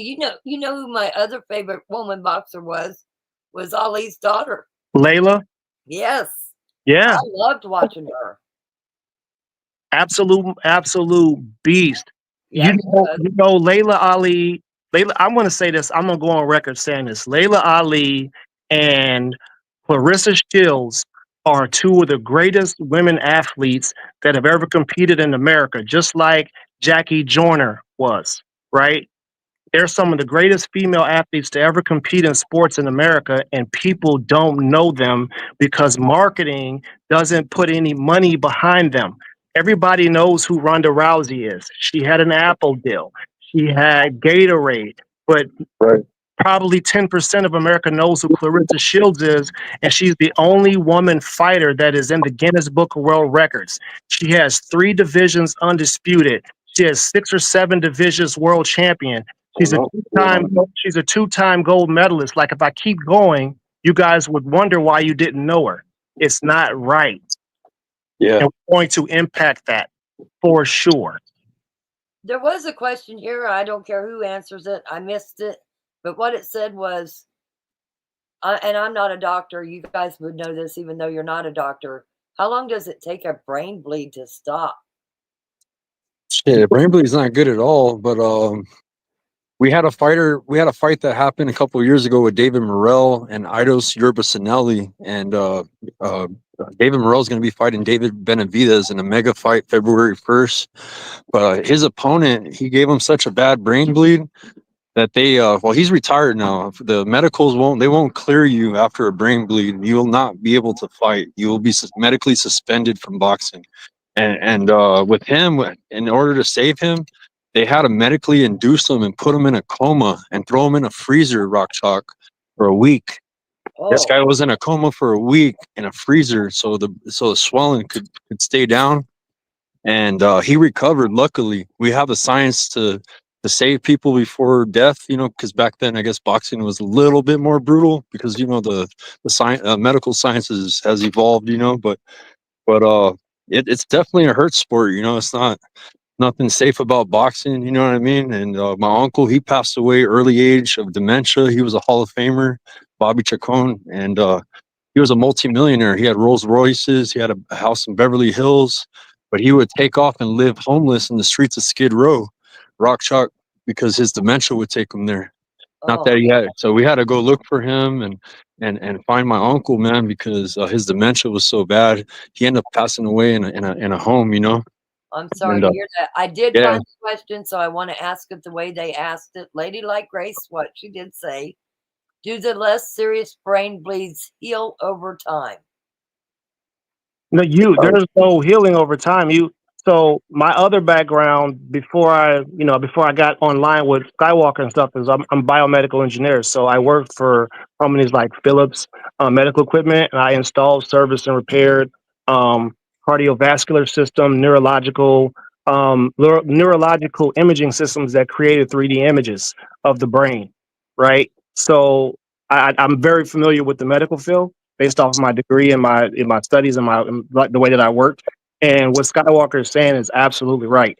Um, you but the know, refereeing is way stricter now. Rock Chalk fights are stopped a lot quicker. My uncle, when he fought back in the day, they had 15 rounds. Now it's down to 12. After Kim died in South Korea, they had changed that in 1983 or 84, I believe. They switched it down. They switched the 15 rounds to 12. You still get deaths. Like we got a couple guys that are killers, you know, that are elite boxers. We got Subriel Matthias. He's killed someone in the ring. We also have Charles Conwell. He's also killed someone in the ring, you know. But it's not too often. We have them maybe once a year. I'd say probably twice a year. And we recognize it. They always recognize it, and they try to improve off their mistakes. You know what I mean? Well, I feel like people that don't know anything about boxing, they think them gloves are so thick that they're not really doing damage. People that don't know about boxing. yeah, but those people don't. So there's a major difference between the gloves that you buy at Target and the Hibbett Sports and places like that at Dick's. There's a major difference between the gloves that they use to fight and the gloves that you can buy at those stores. Those gloves at the stores are just for practicing and play. The gloves that they actually have gloves that are made with horsehair that are made to cause harder impact. They have gloves that are made 8 ounce, that 8 ounce. affect Yeah, the you're hand. smaller, fighting smaller ounce gloves. You know what I mean? 8 ounce, 10 ounce. It hurts a lot more than when you're sparring with 16 ounce gloves. You know, and Jane is from the UK, and her son is a soldier. And while we were live yesterday, he came home and she was ecstatic. I don't care where you're a soldier at. I respect them. Okay. And she's saying right here, boxers have big hearts. And I have found that to be true too. I've always come into Skywalkers. That's how I met Ernest and everybody else. Super awesome guys. And one thing I respect also about Ernest, like he wants to protect you, and so does Skywalker.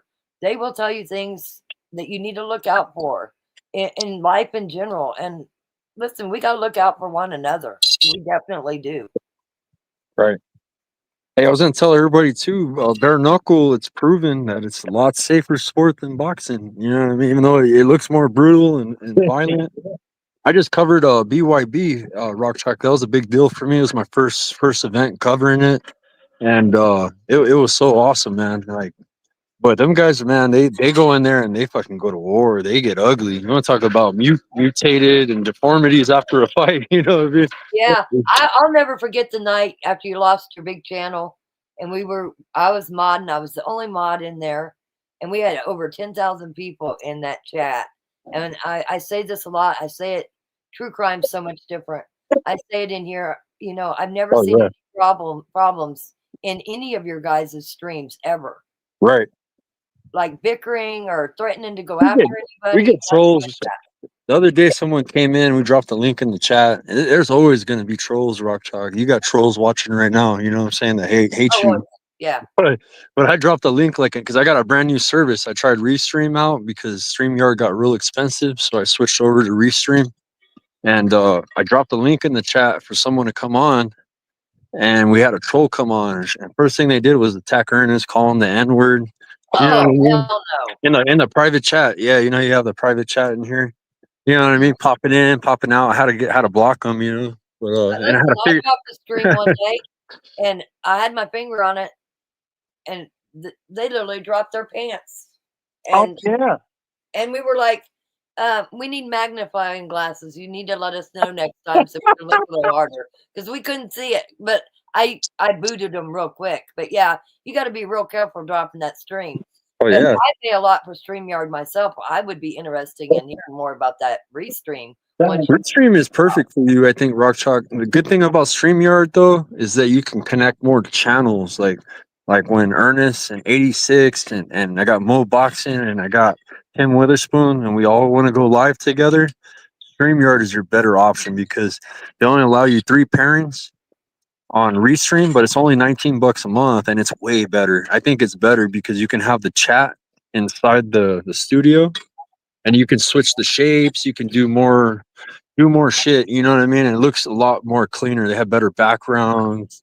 It looks way better than StreamYard, but like I said, I can only pair 3. I have to upgrade the plan to like 50 a month to get the 6 pairings, the one that I need. So it's the Yeah. same price. It's the same price as StreamYard, the one I was using, you know what I mean? So See, I've got the big StreamYard one. I think, like I said, most of the people that's in here, most of them, they started following this case. They'd never been on YouTube before, but because they knew that mainstream media wasn't covering things like they should, and so they're really new to YouTube. So the first thing I always tell them: change your name. Do not use your yeah, real name. There's just a lot of things. But what I'm saying is, over usually on your channel, I've never seen it. So this happened when I haven't been there, and I'm yeah. not a very good friend right now. Like I have not been able to step in there like I should have. As you see, I haven't even been able to look at my Instagram like I usually do. It's been Yeah, I'm really the rough. same way. I haven't been on YouTube. I had to make career choices, and like I've been so busy. I don't know if you see the videos I put out. I'm with a big network, Mo Boxing, no problem. We got 100,000 followers. A lot of my work's on that channel. You know what I mean? And just keeping up with all the fights. And I'm an editor for them, so I have to make all the Opus videos with the words, and I do the B-roll. Me and Ernest are starting to pick up on the technology, man. We're we're Yeah, getting better, huh?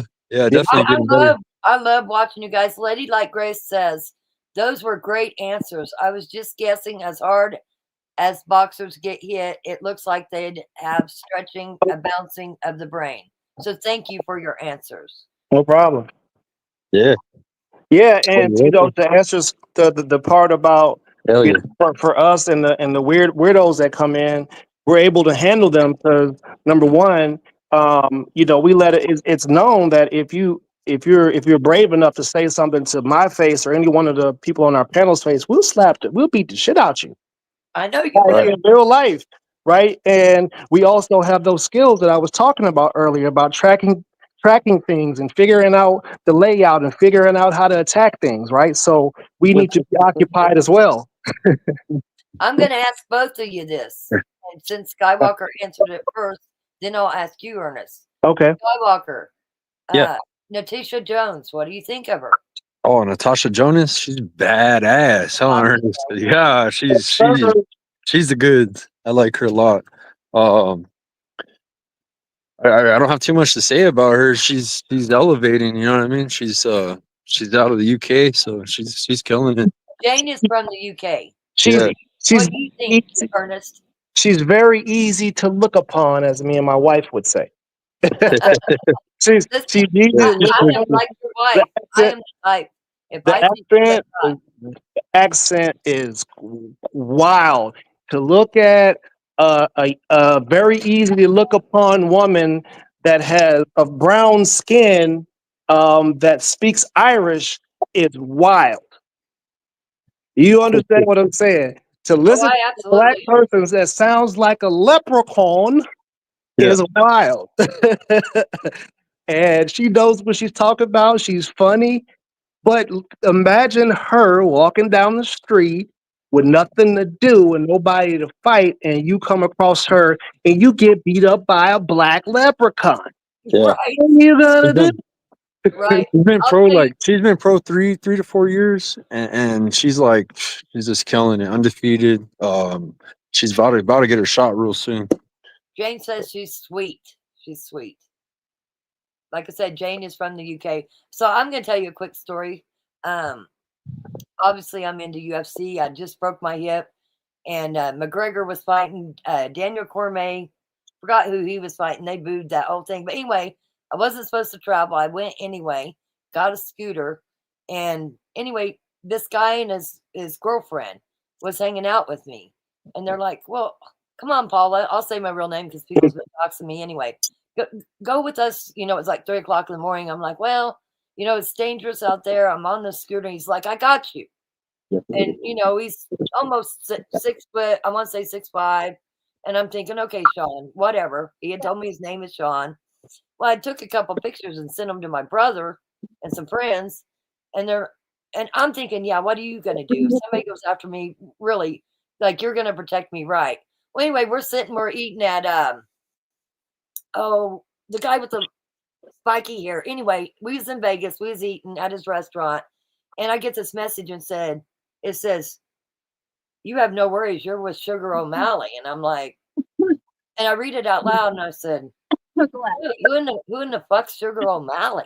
Oops. And he just Oh, starts man. laughing. He starts laughing. And he said, "Why?" I said, "Well, because my brother and all my friends are like, you're in safe hands. You're with Sugar O'Malley." Because I'm like, I met this couple. They're nice. And they at 3 o'clock in the morning, they want to hang out. And, I'm nervous about hanging out. But this guy says he can protect me. And I posted his picture. And they're like, "Oh, yeah. Well, as we all know, he was the champion. He got the belt." Luckily, I didn't have to see him fight on the street, but looking at him, you cannot judge people by their cover, is what I'm trying to Right. get to. That's And Hey, right. Rockstar, Ernest, my battery's at 5%, and I'm out here working on my car today. So, but All good, I'm bro. at my coworker's house. He got all the tools and stuff. So, well, we um, always love talking to you, Skywalker. You know yeah, that. yeah, I for sure. plan on coming in more. That's Ernest is going to talk about your guys' show and explain all that to us. And hopefully we can build your channel up again, too. Both you guys. Yeah, definitely. Yeah, we're gonna grow 2025. It's already on trajectory. It's good relationships built in Any 2024. boxing tomorrow night? Oh hell yeah! There's boxing. Yeah, I I'm think going to be it's watching the bare knuckles. I'm just going to tell yeah, you. but Saturday is a good Golden Boy card too. We got Diego Pacheco. He's in action. He's a really good super middleweight. We're yeah. talking about him. Jaime Munguia, Canelo. Those are your top three super middleweights. He's gonna fight a guy that's fucking real good, undefeated too.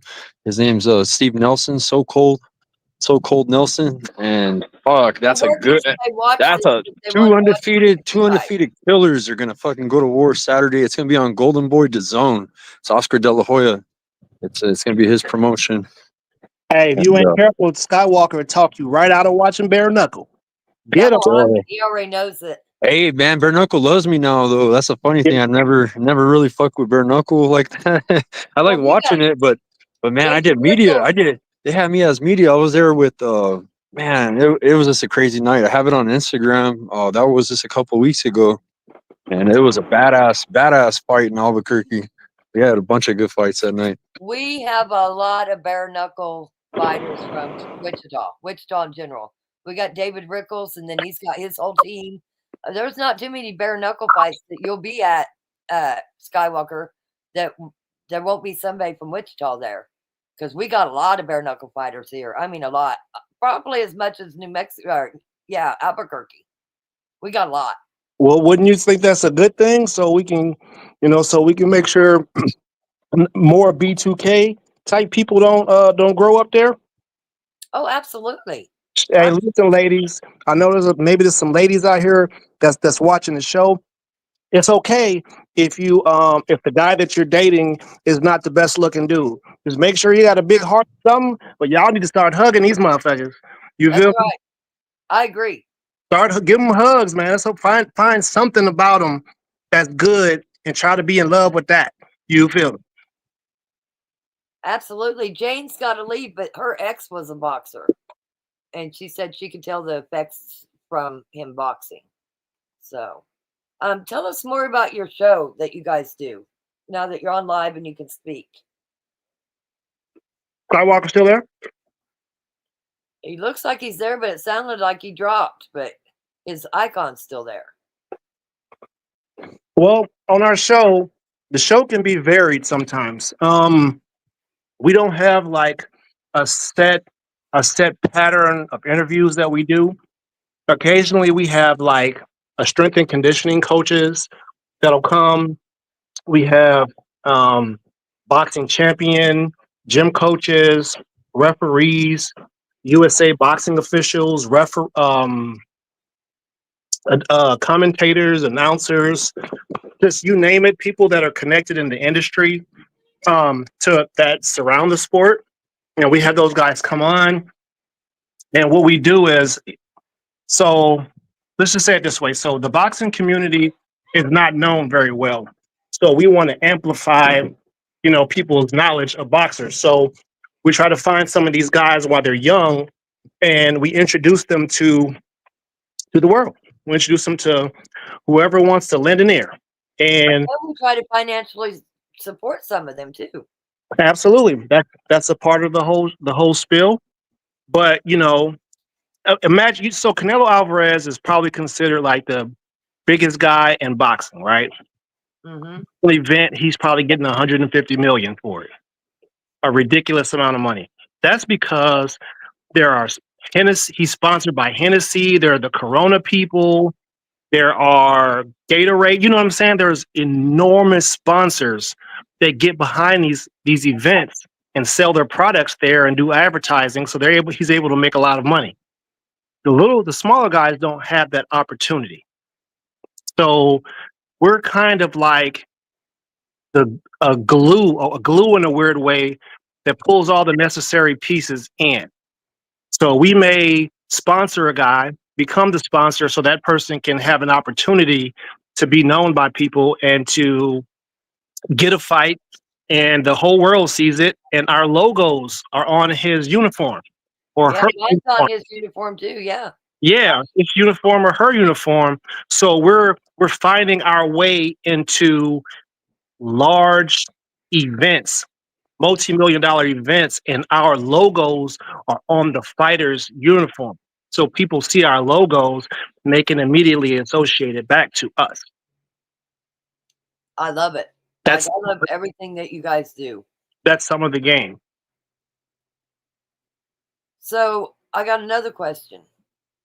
You guys probably went over it. Like I said, I watched this fight from the hospital with my daughter, but I know you don't like to talk about fighters, but you and Tim probably talked about this, and I'm just curious. What did you think of the last Fury fight? Because I didn't think Fury won at all. Like, I loved the fight. Don't get me wrong, the boxing match. But what did you think about that boxing match? Oh, I actually had my score, and I believe I believe I may have had I think I might have had it a draw. I think I'm not. I don't remember. I don't remember exactly. I don't have my laptop with me, but I actually I take score each round while I'm watching, and I make notes next to my score to say about some of the things that I saw in the round, which would be clearer definitions of why the person won the round. Because people have arguments later and they don't remember exactly what happened. But that's like bringing a knife to a gunfight. You don't come and have a conversation in our chat if you didn't actually watch the fight and you're just only going out there and just regurgitating information. You have to be a pugilist of it. It means you have to enjoy what you're looking at and you want to study it. You get what I mean? Oh, So absolutely. Do you remember? I, me and you had just met. We really did, and we both only met online. And I love the daylights out of you. You're honest. You're very upfront, and I should listen to you more. Honestly, you've given me some really good tips. But you remember when I was in there and I was like, "Yeah, I'll take Jake Paul over Tyson." But my only thing was about taking Jake Paul over Mike Tyson was the age difference, and that goes back to what you said before. But I still think it was rigged anyway. Okay, but to take a guy that is as big as, let's talk about Jake Paul for a minute. we can do it. This guy I thought was the biggest joke in the world. YouTuber, biggest joke. But I'm not a pro. But he's got boxing skills in my eyes. I want your opinion. All right. This is a strap up. Listen, I'm strapped up, frosty, and alert. Let's go. Who was who was Jake Paul before boxing? He was a YouTuber. And what did he do on YouTube to become so popular? Jackass shit. Uh-huh. So just prior to the real fuckery that was happening on there, which all the eyes, the attention of the YouTube fans was diverted to, he was a clean cut white boy who happened to be born in Puerto Rico, right? Right, and that's where his mansions are now.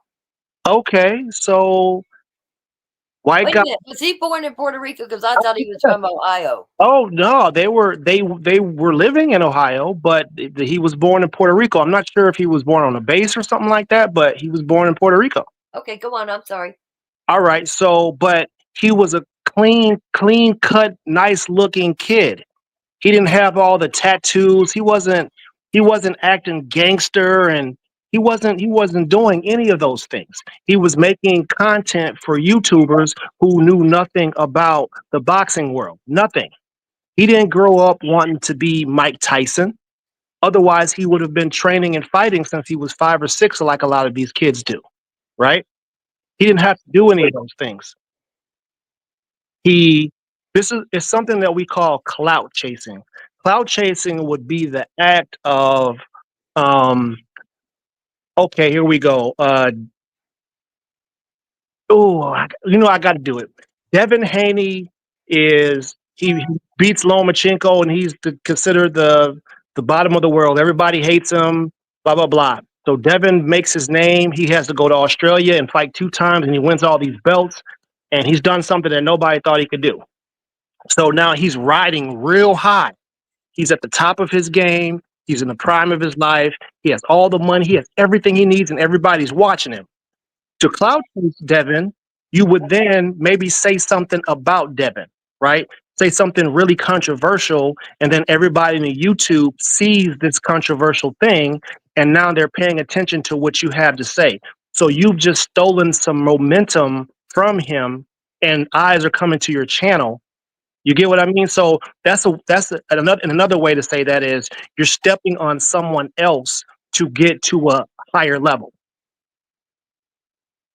I And can agree with that, but he's also, I mean, he made Mike Tyson a lot of money.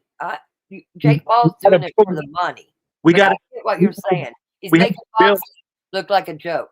we have to build to the Mike Tyson fight. We have to build to get to that part. Right? So we just laid down like the foundation of who Jake Paul is. He's a clean cut kid who comes from a family. I would assume they have money. I don't know. I know there's some documentaries out there on them. Don't let me get him wrong. You know what I'm saying? I just make sure y'all do the research. But fighting and boxing wasn't his thing. He was making silly YouTube videos, and then there was an opportunity for him that was created because of, I would say, like the Ryan Garcia type people. Ryan Garcia has probably 2 or 3 million followers in boxing. They see him as a nice looking dude. He's Abercrombie and Fitch marketable. You get what I'm saying? So he has an image that corporations will want to put their money behind in order to build a huge event. You get what I mean? Absolutely. So the currency of today is eyes on. If you get 1,000, 5,000, 10,000 viewers that are watching our show, you're going to become a person who people listen to. So you'd be a person, you would have a target on your back ultimately. So now that Jake has the 3 million, Ryan Garcia has 2 or 3 million. When they say something, they could get something to happen. So a lot of those fights that were occurring on Jake Paul's cars that he were having were people who were beefing on YouTube. You know what I mean? Like if there's a channel beefing with another channel, and that guy's like, "Hey man, I'll kick your ass." Next thing you know, it's like, "Well, what's up with it then?" Okay, well, I'm not gonna back down. I'm a tough guy too. So then two guys start training to fight each other, and they're gonna make an event out of it. And these people they have these fans. We're talking 6 million people. Stadiums, one of the largest stadiums that holds 90,000, 92,000, right? So when you're able to get those people to come and watch the sport, you can't make fun of the sport, because again, there are people who have no choice. They're 5 and 6. They're learning how to fight. They're getting punched in the head. They could ultimately die for this. So they're really putting something behind it. And for you to come to the sport and pretend like you're a professional fighter, which you aren't, is disrespectful, because you're not really putting it all on the line. And now you're hosting all of these events just because you can put asses in seats. Because you can do that doesn't make you a real boxer. But you have an official boxing record, and the people that you've gotten sanctioned for an official boxing record are not boxing fans. You fought, 2, 3 YouTubers. Then they find some cab driver. We call them cab drivers. People who have a record of like 2-75. We call them cab drivers. You're fighting a journeyman, right? And Right. like you can't go and, oh yeah, I'm a professional fighter. I'm 2-0. I'm 3-0. I'm 6-0. I'm getting ready to fight Mike Tyson next. No, a lot of us grew up on Mike Tyson. When Mike Tyson lost that fight that day, people cried. Mike Tyson was like Superman to Americans and people across the world. When Buster Douglas slept him, people cried. That impacted us. Mike didn't have an easy life. He was abused. He was bullied. He was picked on. A person who had money had to take him in and feed him meals, teach him how to be a man, grow up. That person invested in Mike. Mike was able to train. He had supplements, nutrition. All of that stuff was good because Yamato loved him. They made him like his son. So they invested in him.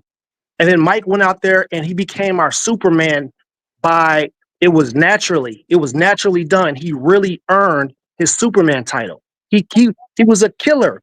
He was the dude come out with some shoes on with no socks, some black tight shorts, and a towel with a hole cut out of it wrapped around the shoulder. And if you looked at him, you thought you was gonna die. Mike Tyson was a killer, a hero. He's a boxing legend like Muhammad Ali. You don't get to go and play boxing and come over in our lane and you go and you get to fight a 58-year-old who they need because that's the only way you fill that stadium up.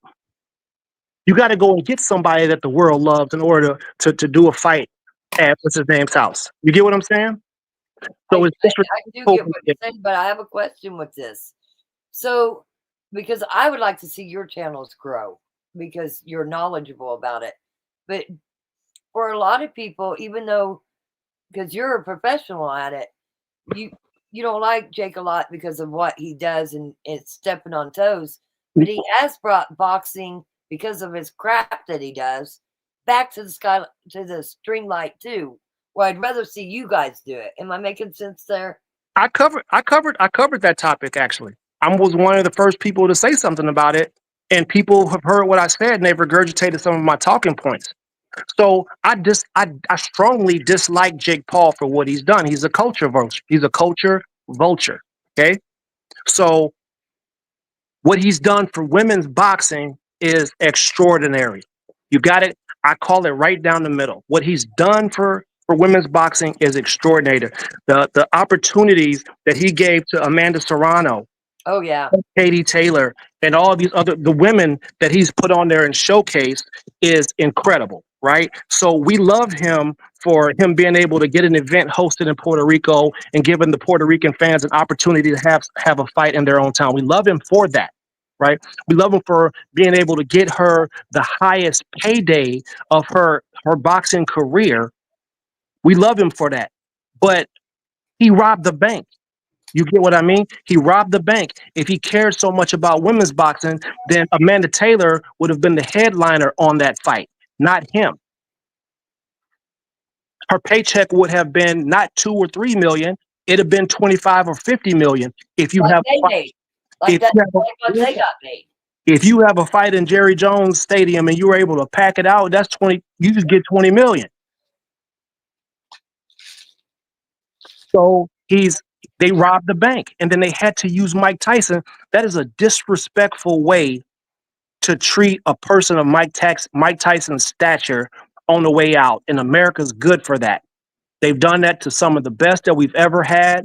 They made them fight, 1 fight, 2 fight, 3 fights, 4 fights too long because they couldn't do anything with them when they were able to, when they were in their prime.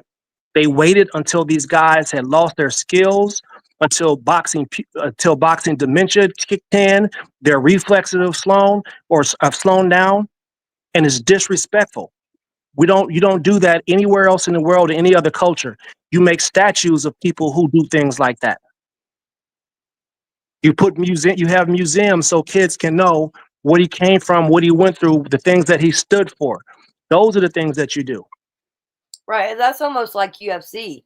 Dana's did really good about if you just won, like, say, 5 fights, you're not going to fight the champ. You got to work your way up. You got to earn it. Oh yeah. And I like that. I did see something the other day. I had the privilege of meeting Darren Till, spending a lot of time with him and his coach. He don't have that coach no more. Hmm. I saw Darren Till is fixing to fight some YouTube guy, and I forgot the guy's name. Yep. And so Darren Till, we know we have nothing but the utmost respect for Darren Till. Darren Till is an incredible fighter. Nobody can talk about his fighting skills, but you got to figure out how you're marketing yourself as a fighter.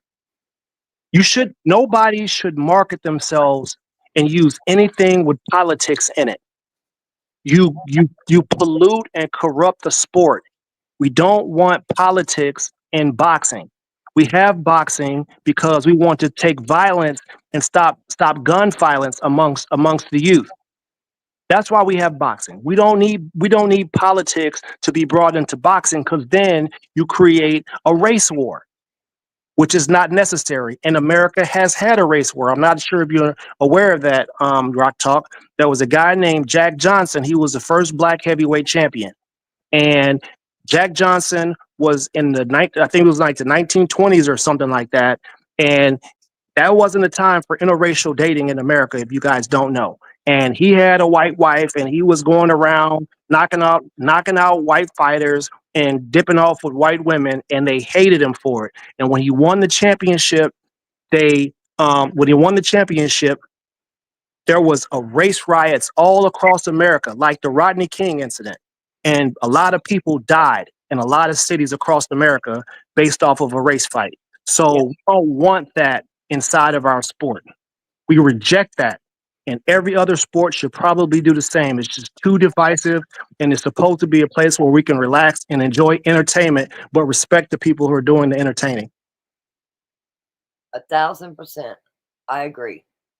I do agree. I don't know who's putting that fight on.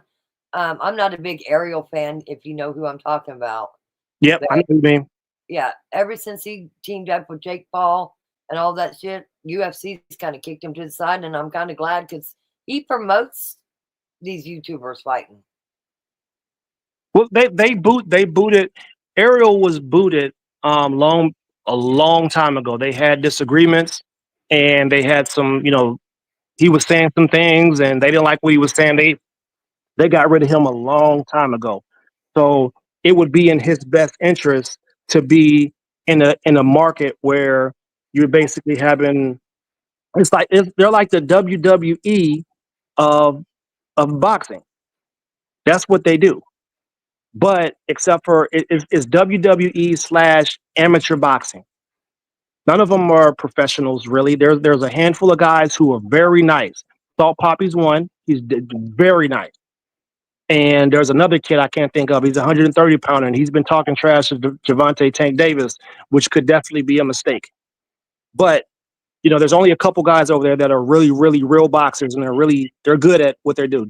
Jake is decent. Back to Jake. Jake is decent.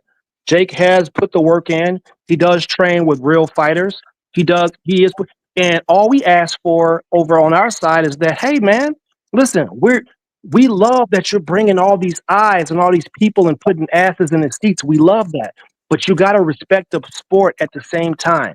You have to respect the sport. So if you want to respect the sport, you fight a real fighter, a real professional boxer, and don't find an old MMA guy who's on his last leg, and don't get some YouTube influencer. Come in here and fight a real fighter. You're not that bad of a fighter. You got some weaknesses, but what you're doing right now is a mockery to our sport that we love. Well, and the sad thing about it is like Darren Till. Like I said, I like him. Think he's a good guy. He's lost quite a few of his last fights, and I feel like a lot of our UFC people are going to fight Jake Paul and do these things just for a paycheck. Exactly. That's this prize. It's what it's called, prize fighting, for a reason. You go where you can make the most money. And but you guys don't do it for the money. You do it for the sport. We So for the love of the sport, absolutely. yeah, but a lot of people, especially with the economies the way it is, like I'm not gonna lie, I'm 57, fixing to be 57 years old. But if Jake Paul came to me and said, "Hey, we're gonna rig this, and you can go 8 rounds, and we'll pay you several $1,000,000," well, I'd probably do it. But you guys are my friends, so I wouldn't. But does most people will take the money, and that's not fair to the sport. I get it. Yeah. Okay, so if he does that, which he did, which we believe happened, because if Mike Tyson blacks out and punch Jake Paul for real, he's Mike Tyson is he's a killer. He is a killer. If he punched Jake Paul for real, Jake Paul is his consciousness will he's separated from consciousness for a brief period. Let's say 10 to 20 seconds. Right? It could happen. And it didn't happen. And what they Rock Talk, do you know that they sanctioned that fight as a real boxing match? I did. That's horrible. That's what makes it so bad. That's like the icing on top of the disrespect to the sport. You do not get to fight a person that put the work in like Mike Tyson when he's got a foot in the grave. You don't get to do that. That's disrespectful to the sport. It's disrespectful to people who grew up loving what Mike Tyson did. You get to come over here and you get to beat up on a 50, 58, 59-year-old. There's people so mad about that we would call it a no-fly zone, right? It means that you can't come in our town and do anything. We're going to look you up for disrespecting the elders. Absolutely. Absolutely. But I'm just saying, I can be a shit talker. Listen, I can talk a lot of shit too. I Mm. can literally, I could literally talk a lot of shit and make it look like I was going to be a good boxer and basically make a lot of money. And that's what they're doing. Yep. It's robbery. It's like a heist. It's taken away what I would consider. I'm not a big football person, okay, Mm. but I've always been into martial arts, boxing, all that. That's the stuff I like, and I just feel like it does take a lot away from boxing. But I also feel like he's bringing it back to boxing. That's why I want to build your guys' channels so that everybody gets back to what boxing's really about. Right, right. What we want to see, we don't want.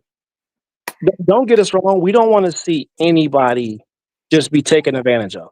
We want everyone to be able to make money. We want everybody to be able to have an opportunity to fight if that's something they want to do. But you have to respect. You can do both things. You can make money and be respectful to the thing that you're doing. You can do both.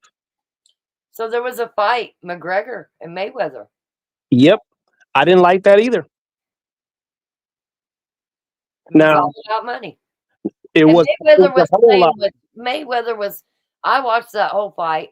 McGregor didn't even know what he was doing. The ref had to keep stopping him, because he was trying to bring his UFC into. I remember that fight very well. Mayweather played around for a while, and then Mayweather didn't play no more.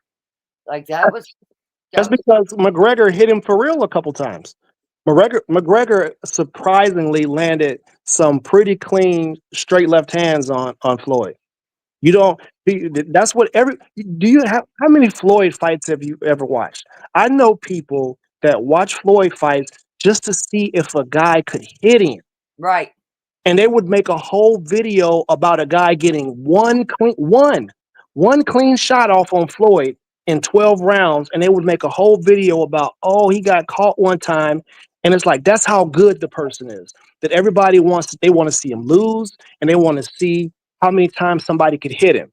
And if a guy manages to hit him like 20, 25 times, next thing you know, you have people saying that oh, that guy beat Floyd because he hit him 25 times, and the only other guys were able to hit him once. And for references, people in his weight class usually get up to about 700 punches a fight in, with something like 30 and 300 and 400 of them landing. Right. That's a lot of punishment to be taken. Hmm. I agree. I agree totally. And in the And smaller weight, it's even higher because they can throw more punches. There's one fight where both guys threw over 1,200 punches in the fight, and they stood in the middle of the ring and they just slugged it out for 12 rounds. They didn't go backwards. They didn't go sideways. They went in a circle and they just punched each other over 1,200 times. yeah, I find it, like I said, I find it very interesting. I know I there's just a lot of things I like in general, whether it be basketball, boxing. And so with my channel, I try to bring some of the things that I like into the channel because they might like it too. We'll go into Discord. I know you know what mess streams is, so I'll just leave it at that. Mm-hmm. Go into Discord because it's legal to do that, and not get caught. And we'll watch some UFC fights, and they really like them. I've watched some boxing. I didn't. If you think I spent the money on the Jake Paul fights, you're crazy. I didn't. I went right into. I used to be StreamYard, but I went to something else and I watched would, the whole I fight. would, I would have been disappointed paying for that fight. I would never do that. I always pay for everything I watch that's on pay-per-view. I usually pay for UFC fights. The UFC fights I usually do. Here lately, I haven't been, but I mean, I especially do if Tim's fighting because I know that's part of his money. But usually, I do pay for the UFC fights. But with my Discord, I can still share it with people that maybe aren't that big of fans, but will become fans. Does that make sense? Yep. And so I do that a lot. I pay for bare knuckles. I pay for the prescription or the subscription, and we'll watch it in Discord because it don't get knocked out anything.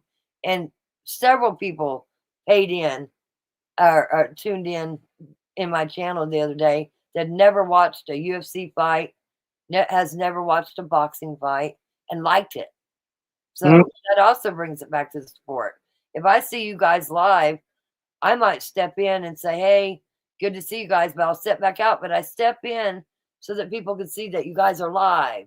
I want you to get the views. I don't sit back and say, "Hey, let's watch Tim and Tim for my show." Yeah, I'm not that person. But sometimes you got to, people don't know what they like till they see it. And if it's their first time seeing it, then they get interested. Right. Well, fights used to be on free TV, right off the antenna. It used to be, and it's just since we went to the digital system of television, they found ways to be able to extract additional money from us. And that's really unfortunate that every single aspect of everything that you want to watch, you have to pay something extra for it because people got sick of giving the cable money $200 a month. So we figured out a way to go around that. Or some people, I didn't figure it out, but for the record, but some people figured out a way to get around that. And then the people that want our money figured out a way to, block that. So there's always going to be some people who figure out a way to stop people from taking from us. So you never have to worry about that. Right. But I've got some people in my group. Usually true crime has got a lot of females, but I got a lot of males, and they're football fans, and they don't got a lot of money. Listen, we got a lot of Americans that's on hard times right now.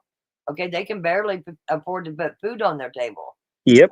And one of my favorite guys in here, he can't even watch the football. I have to go in there and pull up my ESPN. I pay for ESPN. I pay for ESPN Plus, but he can't afford it to pay for that. So I'm not gonna lie, I'll pull it up and watch it with him. And I Right. don't even watch football because here's this guy who's elderly and he can't afford to pay for ESPN Plus and ESPN to watch football that's supposed to be an American sport. And he couldn't even watch the playoffs. He couldn't watch the championship. Yeah, that's sad. But I agree, if you can afford to pay for it, yes, absolutely. But sometimes you got to let somebody. That's where Skywalker ran into trouble. You know, he was sharing a lot of good stuff. Just trying to get people alert and wanting to watch it, and you Yeah, know, we've had some conversations about that. So, so the, you have to be really, really careful when you're doing those things because I don't oh, know if you. absolutely. Yeah, those things are televised, and they have the statement, "Oh, the unauthorized reproduction of this is punishable by so and so and so and so." Right. So you don't want to be the person that's caught sharing something that someone else has to pay for if they have the legal agreement in and it's copyrighted. Right. That's why you don't want to do it on YouTube. But I'm telling you right now, there's no way to catch it on Discord. I No way. understand. Yeah, I mean, I wouldn't use Zoom or anything like that either. Hell no, me either. Who does that? Well, one of our buddies did. No, nobody that I know does it. Nobody that you know does it. No, you're right. Not anymore. Yeah, make sure you let them know not to do that. That's bad. But Discord was made for games, but I have found a way around Discord. Like I said, where I could pull up my ESPN for these people that just can't afford to watch what should be on NBC, CBS, or ABC. I mean, times are hard, man. They're really hard, and it's going to be a while before they get back up. Yep. Unfortunately, everybody's feeling the pain, and when everybody's feeling the pain, temperatures are at an all-time high, and anything could happen. So when's our next show? So you guys are doing what? What are we doing tomorrow night on your show? On your guys' show? So we don't we me and Skywalker, we really wing it because we never know if we're going to have interviews during some of the times of the fights, because these boxers have really stringent training schedules. So they may only have an hour or so. They may only have an hour or so to give to us. They wouldn't be able to give it to us on our typical Sundays at 9 p.m. Eastern time. So sometimes we do some interviews during the week, right around the times that other fights are on. And that may be the only time that person has available for us to interview them. So we're not completely sure yet. I know I'm not certain yet. Me and him will have to. We sometimes we come up with it the day of. Sometimes it's spare the moment. Some coach could call us and be like, "Hey, look, we're ready to do the interview," and that guy he has to do interviews with 20 other channels. So we have a limited window, and we have to get it when we can get it. Sometimes. Oh, absolutely. Bianca, she is from Australia. She can't get Paramount Plus, and there was a couple true crime documentaries on there. So I was able to go into Discord and show it to her. There's no way for her to be able to get something like that over in Australia. So it's not like I'm trying to keep Paramount from making money, but they don't even make it to where you can see it in other countries. Yeah, because people have to pay for it. So She you can't just pay for it even over there. you just wouldn't want to be the one that had the app. You get what I'm saying? You picking up what I'm putting down? Like you don't want to be the one that's getting caught sharing a service that someone has to pay for. I'm not saying you get what I'm saying. Like I'm not saying I'll tell you right now, you won't see me showing it on my YouTube, but I yeah, will tell don't show you. it on YouTube. Don't show it on Discord. Don't show it on Zoom. Don't show it on the Microsoft Office app. I mean, don't definitely don't do it in the private chat somewhere. Well, I'm gonna. Uh, I'll take your words, and again, You I'm get more what I'm than more saying? to listen to you, but I don't know that I'm gonna stop that anytime I'm soon. trying to say it without. Okay, let me say it plain and straight. I can't. I'm not going to jail. There you go. There you go. There are people on YouTube that have gotten prosecuted and put in jail for 10 years for that. I have seen that, but I have not seen anything from Discord. But I get what you're throwing down. I Yep. get what you're throwing down. Just trying to help. I don't want to be the first one, but there is certain things that I will play that just because they can't get them over, they can't even buy it over there. That's just crazy. Like there are markets where there are markets. I think I'm not. I remember correctly. I think Korea may have been one of those markets where if you were to watch YouTube, you couldn't see any. You couldn't see any like music videos from America. So if you want to go watch like Mariah Carey's "Always Be My Baby," like if you try to click on that, the video wouldn't pull up. There'd be something that blocks you. It'd say unavailable. I'm And going to tell you this too. UFC, it was a UFC fight. I don't remember which number it was. It was a pay-per-view. And I was in Tijuana, Mexico. I took my cousin down to have surgery. That he's a big guy. He had that sleeve surgery. And I was trying like hell to get into my app. Back then it was ESPN, and that's how you bought it. And it wouldn't let me buy it while I was in Mexico. I was so pissed off. I went downstairs because I am a cigarette smoker. I know I should stop. But I went downstairs, was going outside to smoke, and there was this big old screen down there. In Mexico, they didn't have to pay for the UFC that's pay-per-views. They were free. that's right. I'm like, So so I'm glad my phone wouldn't let me buy it because they got it everywhere for free. Even in my room, it was for free. So this would be how this works. So in the military, we have this thing called AFN, which is Air Forces Network. So on the Air Force Network, the UFC would give the Air Force a license to play their content. So they could play UFC 200, right? And they give it to the Air Force. So Air Force people could just turn on their regular TV and they'll have the fight to watch. So some smart person could set a camera up in front of that TV and stream that fight and put it on some service that's a pirate service. And if you buy this pirate service, then you're able to see that UFC, which everybody else has to pay $99 for. So there are smart people out there that figure those things out. But This last one was 139. but when you do that, the fighters get paid less. I realize that. The promoters and stuff like that get paid less. So I would never personally say that I go and steal something from somebody just just to protect myself online. Oh, absolutely. See, you're always a voice of reason right there. I'm not saying don't do it. I'm saying I would never do that. Gotcha. I get it. Listen, I understand it. So Loud and clear. we want to make sure the audience members are picking up on it. They're not going to share any of that. They count on me. Oh no. Yeah, so I mean, listen, Rock Chalk. Me and my wife We've watched every type of crime show, documentaries, all that stuff. We watch all of that stuff, so I'm pretty well versed in a lot of that stuff. And and being an outside the box thinker, those types of peoples are people that are good with puzzles and stuff like that. Oh, yeah. See, my husband will tell you right now, he never knows if I'm going to be watching boxing, if I'm going to be watching true crime. Hmm. I have a variety because I don't like to get obsessed with just one thing.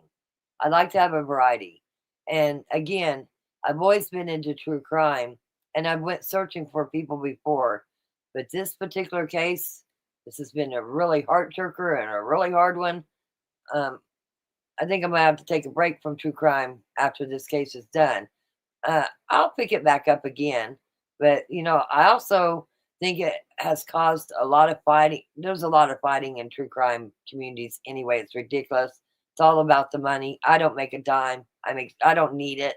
I don't I don't try to make money, and I think that's why I'm a target because I'm out here spending my own money on StreamYard, not making a dime, but telling the truth of what's going on.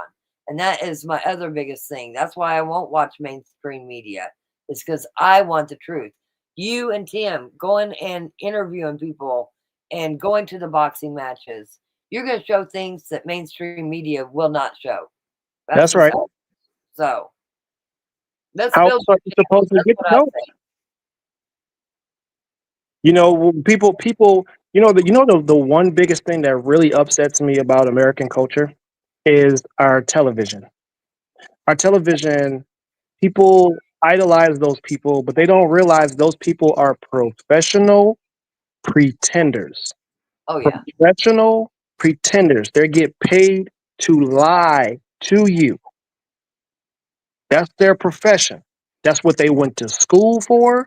That's what they got degrees in. And they're on there to trick you or convince you of something that isn't real.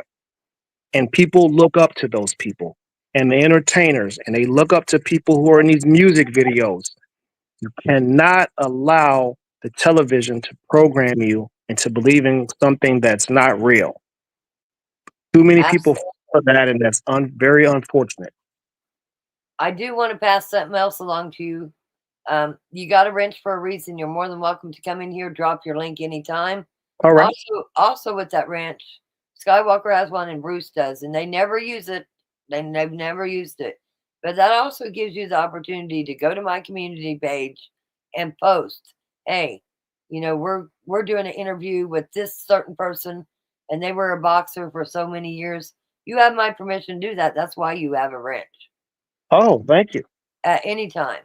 And like I said, by the time this video goes out and everybody looks at it, it'll probably have 1,000 views. You will have people come back and prescribe or subscribe to you and tune into you. So like I said, anytime you want to come on the channel, all you got to do is hit me up. You're welcome anytime. All of you guys are welcome anytime. Thank you very much. Yeah. So my channel is not like Skywalker's in them at all But whatsoever. it can be. Yeah, but oh no, I'm parked in this lane at the moment to impact it and help as many people as I can. But I travel. Me and my wife go to the Caribbean. We do crafting. We mine for crystals. I shape gemstones. Um, Ooh. we go to beaches. We do reviews on places around the world, and we get video like underwater videos in Caribbean water, and we have drone footage. So And you have a different YouTube channel then? I do have one. Is right. I think if you look at it, I think it says Pangea Love, which is Pangea in love. Like I'm in love with the idea of one continent and everybody and everything being in harmony, right? And Uh-huh. under that, this would just be one lane. Like I have my own businesses. I have a dog clothing line. I have a bodybuilding clothing line.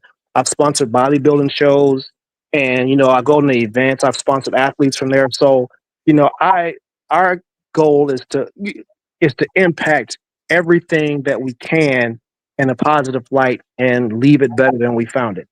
So my channel, you might see a video of me on there cooking and telling you a recipe for something. Like we have a lot of footage. We just have to edit and upload.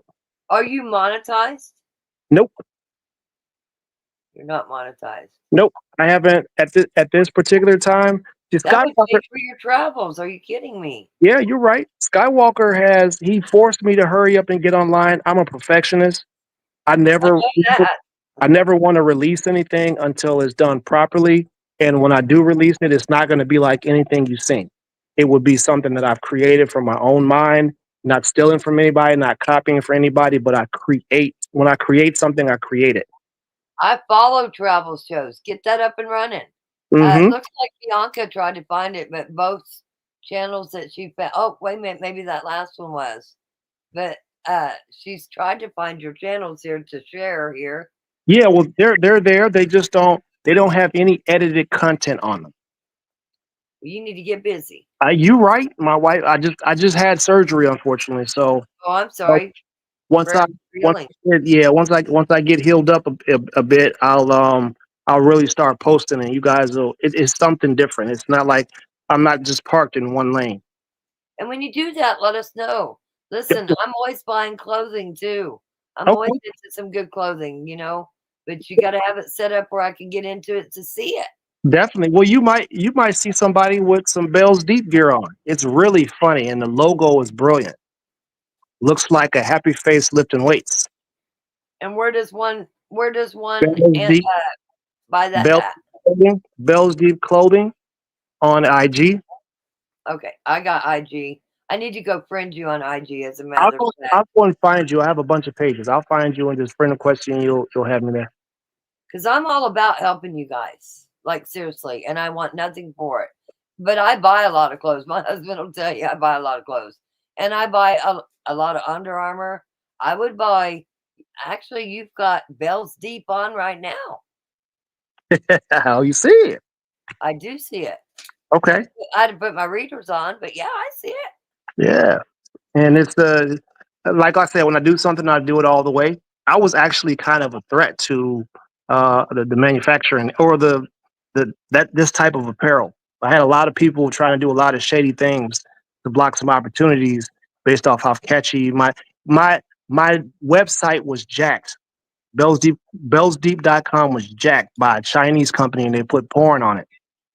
Oh, damn. Well, I had it cracking. I'm telling you, I got people all over the world with my gear on. They go to the gyms with it, and it makes people do a double take. Did that say balls deep? And Yeah, they laugh, and it encourages interactions, laughing, smiling.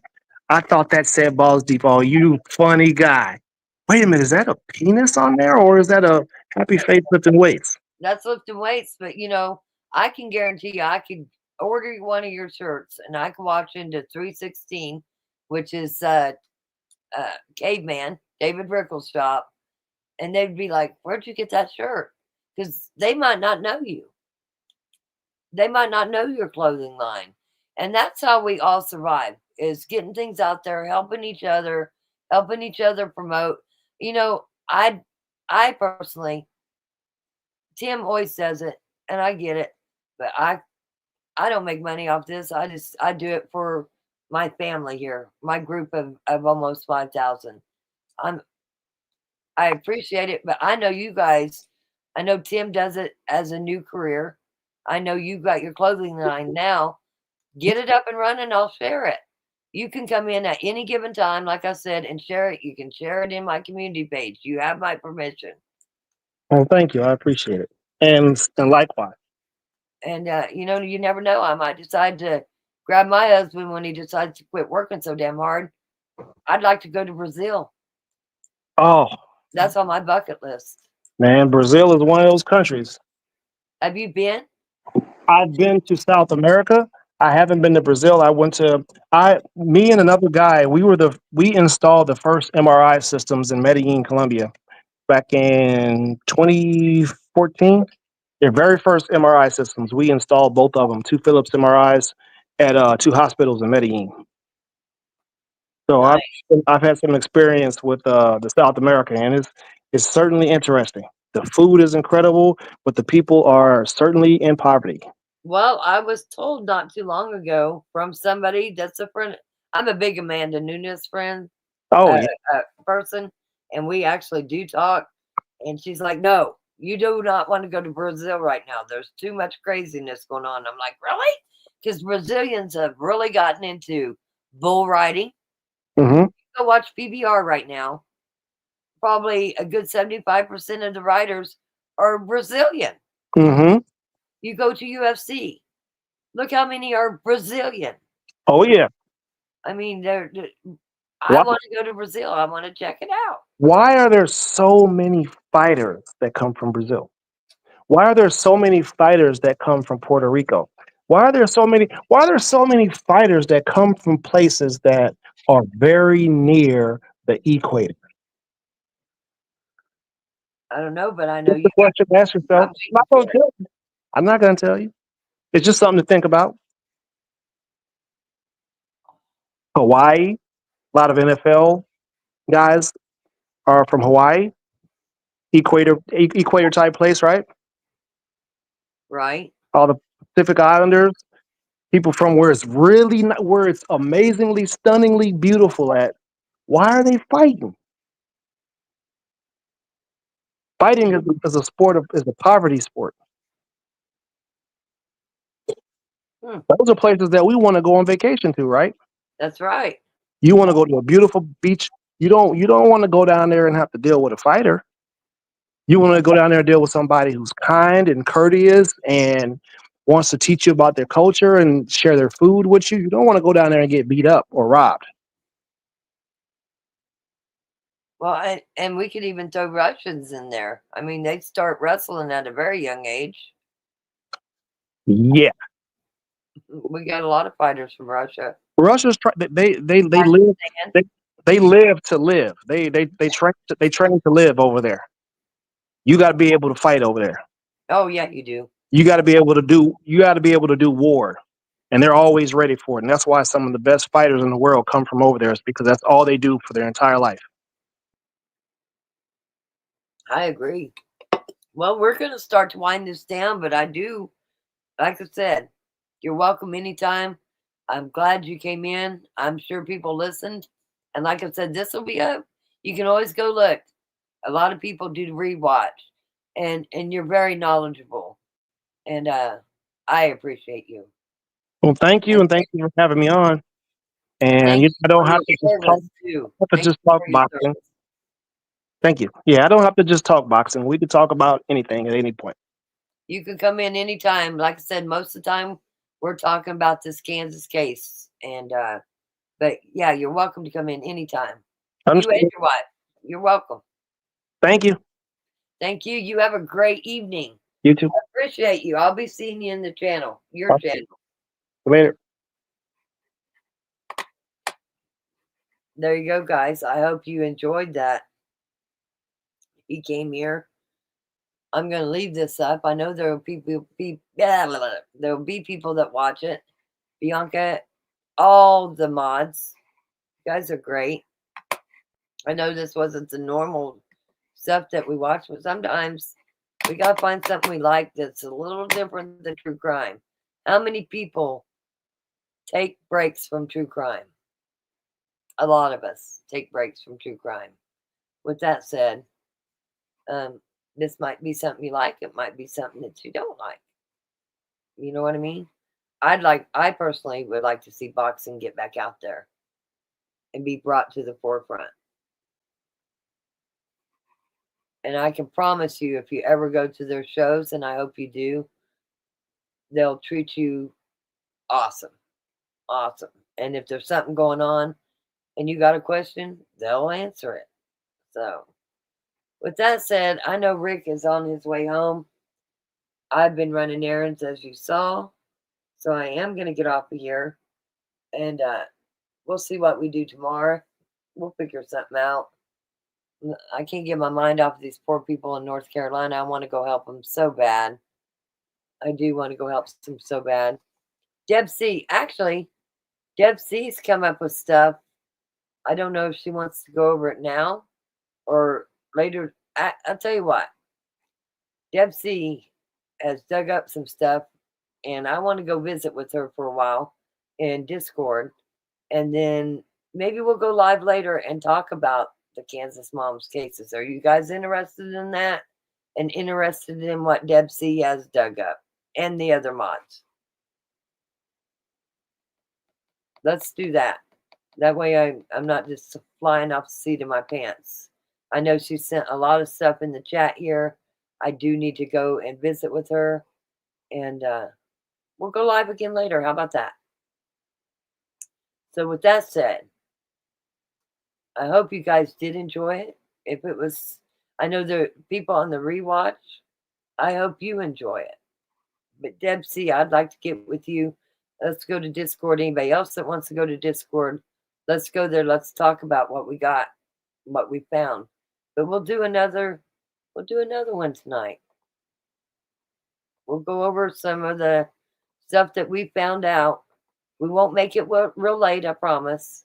Just let me catch up with Deb C and go over some articles that she found and different things that she found and anybody else in the group that found.